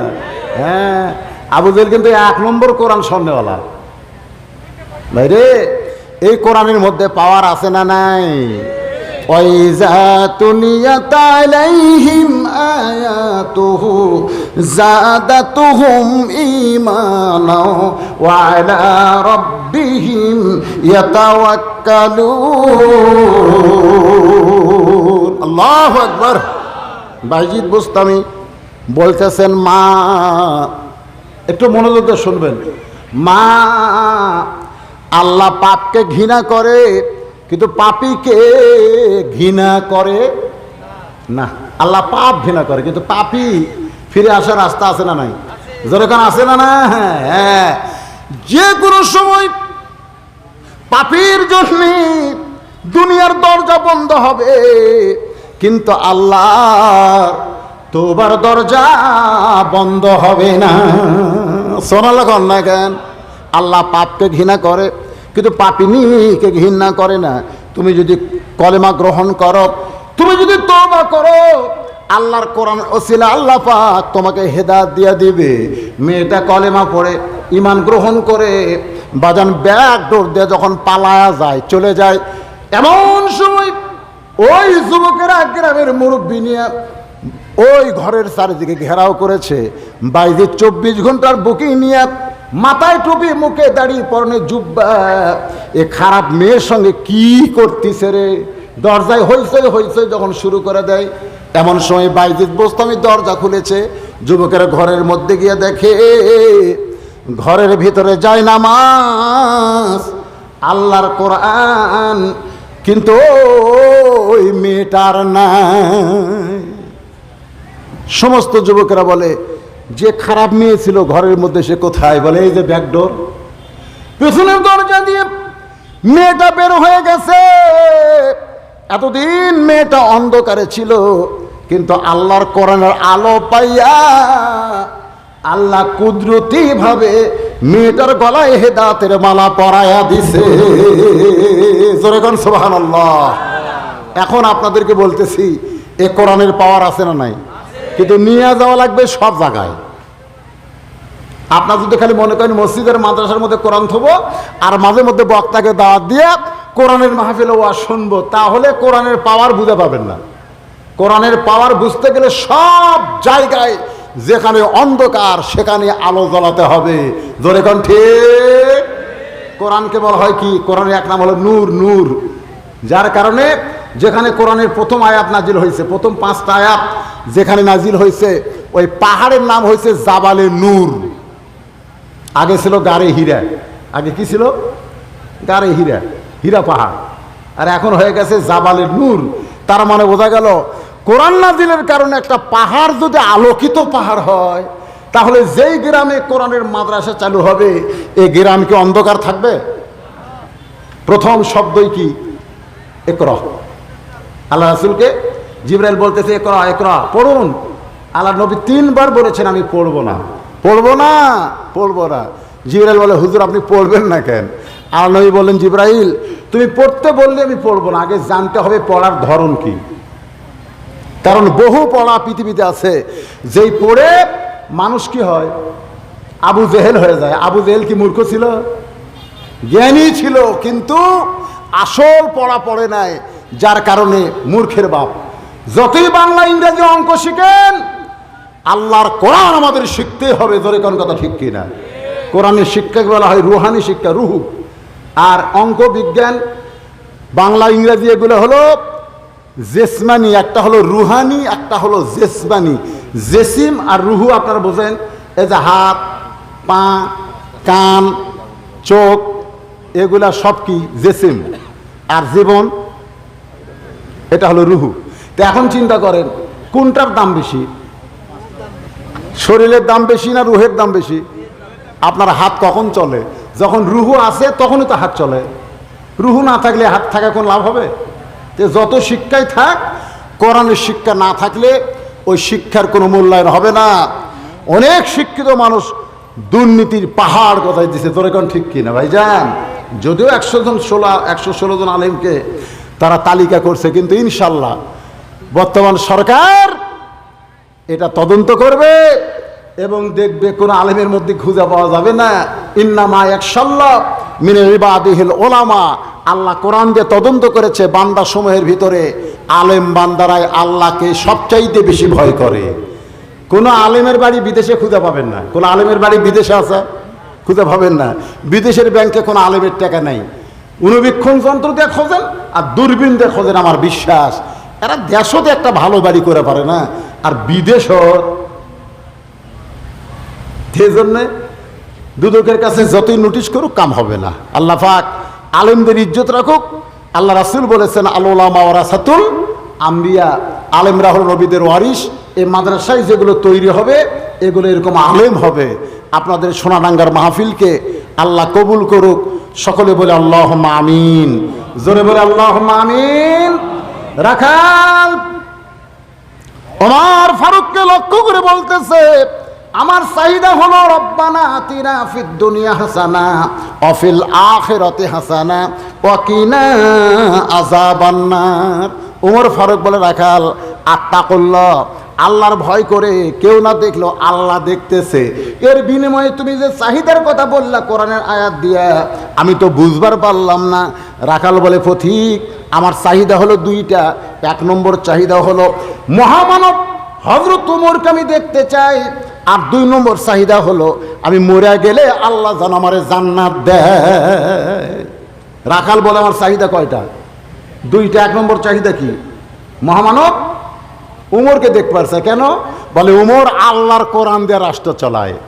আল্লাহর কোরআন দিয়ে রাষ্ট্র চালানোর কারণে আমার মতন রাখাল না দেখে আল্লাহকে কলিজার মধ্যে জায়গা দেবার পারছে। সেই হযরত উমরকে যদি একটাবার দেখতে পাইতাম ভাই, আমার জীবনের দুনিয়াবি আশা আল্লাহ পুরা করত। আর দুই নম্বর হলো মরে গেলে আল্লাহ যেন জান্নাত দেয়। ওমর ফারুক দৌড়ে এসে রাখালের হাতটা ধরে একটা চুমা দিয়ে বলতেছে, ভাইজান তোমার দুই নম্বর আশা আল্লাহ পুরা করছে, মরার সঙ্গে সঙ্গে আল্লাহ তোমাকে জান্নাত দিয়ে দিবে। সুবহানাল্লাহ কর না কেন? রাখাল বলতেছে, মরে গেলে জান্নাত পাবো, এ কথা তো ভালোই বলতেছো, কিন্তু হযরত উমরকে এক নজর দেখতে পাবো, এ লগত কথা বলতে তোমার কোন জায়গাত বাজে? ওমর ফারুক চিন্তায় পড়ে গেলেন, যে আমাকে তওবা পড়াছে, মুনাফিক কছে, ভণ্ড কছে, এখন যদি বলে আমি উমর, এই শোনাও সারা, হাত ফেল করে মরাও সারা। জোরে কর কথা ঠিক কি না? ওমর ফারুক চিন্তায় পড়ে গেলেন, কি করব? এমন সময় আল্লাহর কোরআন বলতেছে, উদউ ইলা সাবিলি রাব্বিকা বিল হিকমা। ওমর ডাইরেক্ট যদি বলবার না পারো তাহলে অ্যাঙ্গেল করো। তুমি যে উমর এটা যদি বলবার না পারো, বললে যদি হার্ট ফেল করে, তাহলে অ্যাঙ্গেলে করো। অ্যাঙ্গেল অ্যাঙ্গেল বোঝেন? এইভাবে এইভাবে ঘুরে, আর এভাবে না করে এইভাবে কর। এটা কে বলতেছে? আল্লাহর কোরআন। ওমর ফারুক বলেন, রাখাল ভাই সত্যি যদি হযরত ওমরকে দেখবার চাও তাহলে ফজরের নামাজ তোমাকে সামনে কাতারে আদায় করা লাগবে।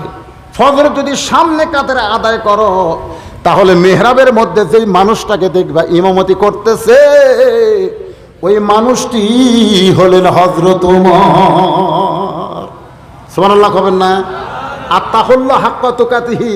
যখন মানুষ আল্লাহর ভয় যথাযথ ভয় করবে, তখন প্রত্যেকটা নেতাকে মসজিদের ইমাম হওয়া লাগবে।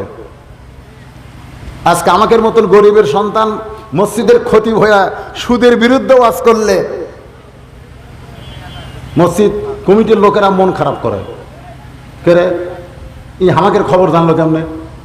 মানে মসজিদ কমিটির সভাপতি সুদের ব্যবসা করে, ও এখন সুদের যে ওয়াজ করছে ওর পরের দিনই চাকরি গেছে। আর ওই সুদের ওয়াজ যদি চেয়ারম্যান সাহেব করতো মেম্বারে বসে, ওই চাকরি যাবি, এ কথা কন, চাকরি যাবি? আপনাকে চেয়ারম্যান সাহেব মসজিদের খতিব, আর আমি খতিব, আমি কথা বললে ভুল ধরবি, চেয়ারম্যান কথা বললে চাপাত থাপ্পড় খাবি। তোর কোন কথা ঠিক করে? এই কি সুদ খাস করে? সোনাডাঙ্গা ভালো আছে, নামই সোনাডাঙ্গা, বুঝতেছে না? সোনা মানে কি? আয় আয় আয়, কে আপাততই তো দিবেন, পরে আবার দিবেন ইনশাল্লাহ। আপনার সম্পর্ক মানুষের সাথে, আপনার সম্পর্ক আল্লাহর সাথে। জোরে কর সুবহানাল্লাহ। তুইজ্জু মান তাশা তুযিল্লু মান তাশা বিয়াদিকাল খায়র ইন্নাকা আলা কুল্লি শাইইন কাদির। সম্মান দেওয়ার মালিককে লাগাতার 4 টার্ম ধরে যাকে আল্লাহ চেয়ারম্যান বানায় রাখছে, অবশ্যই সে গোপনে গোপনে আল্লাহর সঙ্গে লাইন করছে। তোর এখন কথা ঠিক কিনা? আল্লাহ মানুষদেরকে তার মহব্বতের পাগল বানায় দিছে। তা আপাতত এই দিছে বা আমার চেয়ারম্যান সাহেব 5,000 মনে হয়, এরপরে উনি দিতেই থাকবে ইনশাআল্লাহ। জনগণের খেদমত করার মতন যেমন শারীরিক সুস্থতা দরকার, মানসিক সুস্থতা দরকার, আল্লাহ যেন আমার ভাইটাকে দান করে। সবাই বলে আমিন, জোরে বলে আল্লাহুম্মা আমিন। কি বলতেছিলাম, সামনে কাতারে গিয়ে নামাজ পড়ো, তাহলে দেখতে পাইবা যে মানুষটা ইমামতি করতেছে সেই মানুষটি হলেন হযরত ওমর। এখান থেকে প্রমাণ হলো আত্তাকুল্লাহ হাক্কা তুকাতিহি, যখন মানুষের মধ্যে চালু হয়ে যাবে তখন ভালো নেতাগুলো, ভালো ভালো মানুষগুলো নেতা হবে, আর নেতাগুলো মসজিদের ইমাম হবে। সুবহানাল্লাহ কন্যাকার। আল্লাহ পাক আমাদের সকলকে ফজরের নামাজ জামাতের সঙ্গে আদায় করার তৌফিক দান করুক। সকলে বলে আল্লাহুম্মা আমিন। আস্তাগফিরুল্লাহ পড়েন, আস্তাগফিরুল্লাহ আল্লাযী লা ইলাহা ইল্লা হুয়াল হাইয়ুল কাইয়্যুম আতুবু ইলাইহি লা হাওলা ওয়ালা কুওয়াতা ইল্লা বিল্লাহিল আলিয়্যিল আযীম।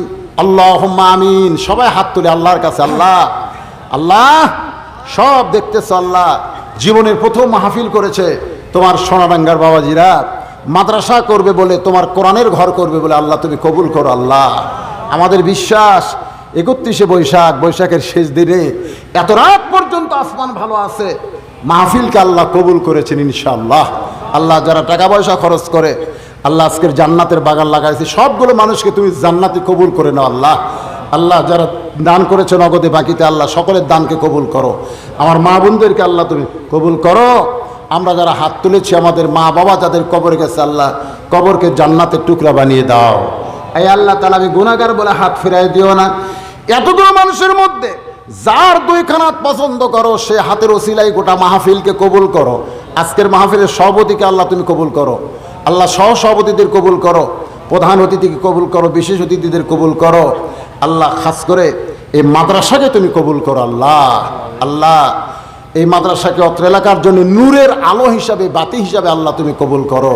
সুবহান রাব্বিকা রাব্বিল ইজ্জাতি আম্মা ইয়াসিফুন ওয়া সালামুন আলাল মুরসালিন আলহামদুলিল্লাহি রাব্বিল আলামিন। আসসালামু আলাইকুম ওয়া রাহমাতুল্লাহি ওয়া বারাকাতুহু।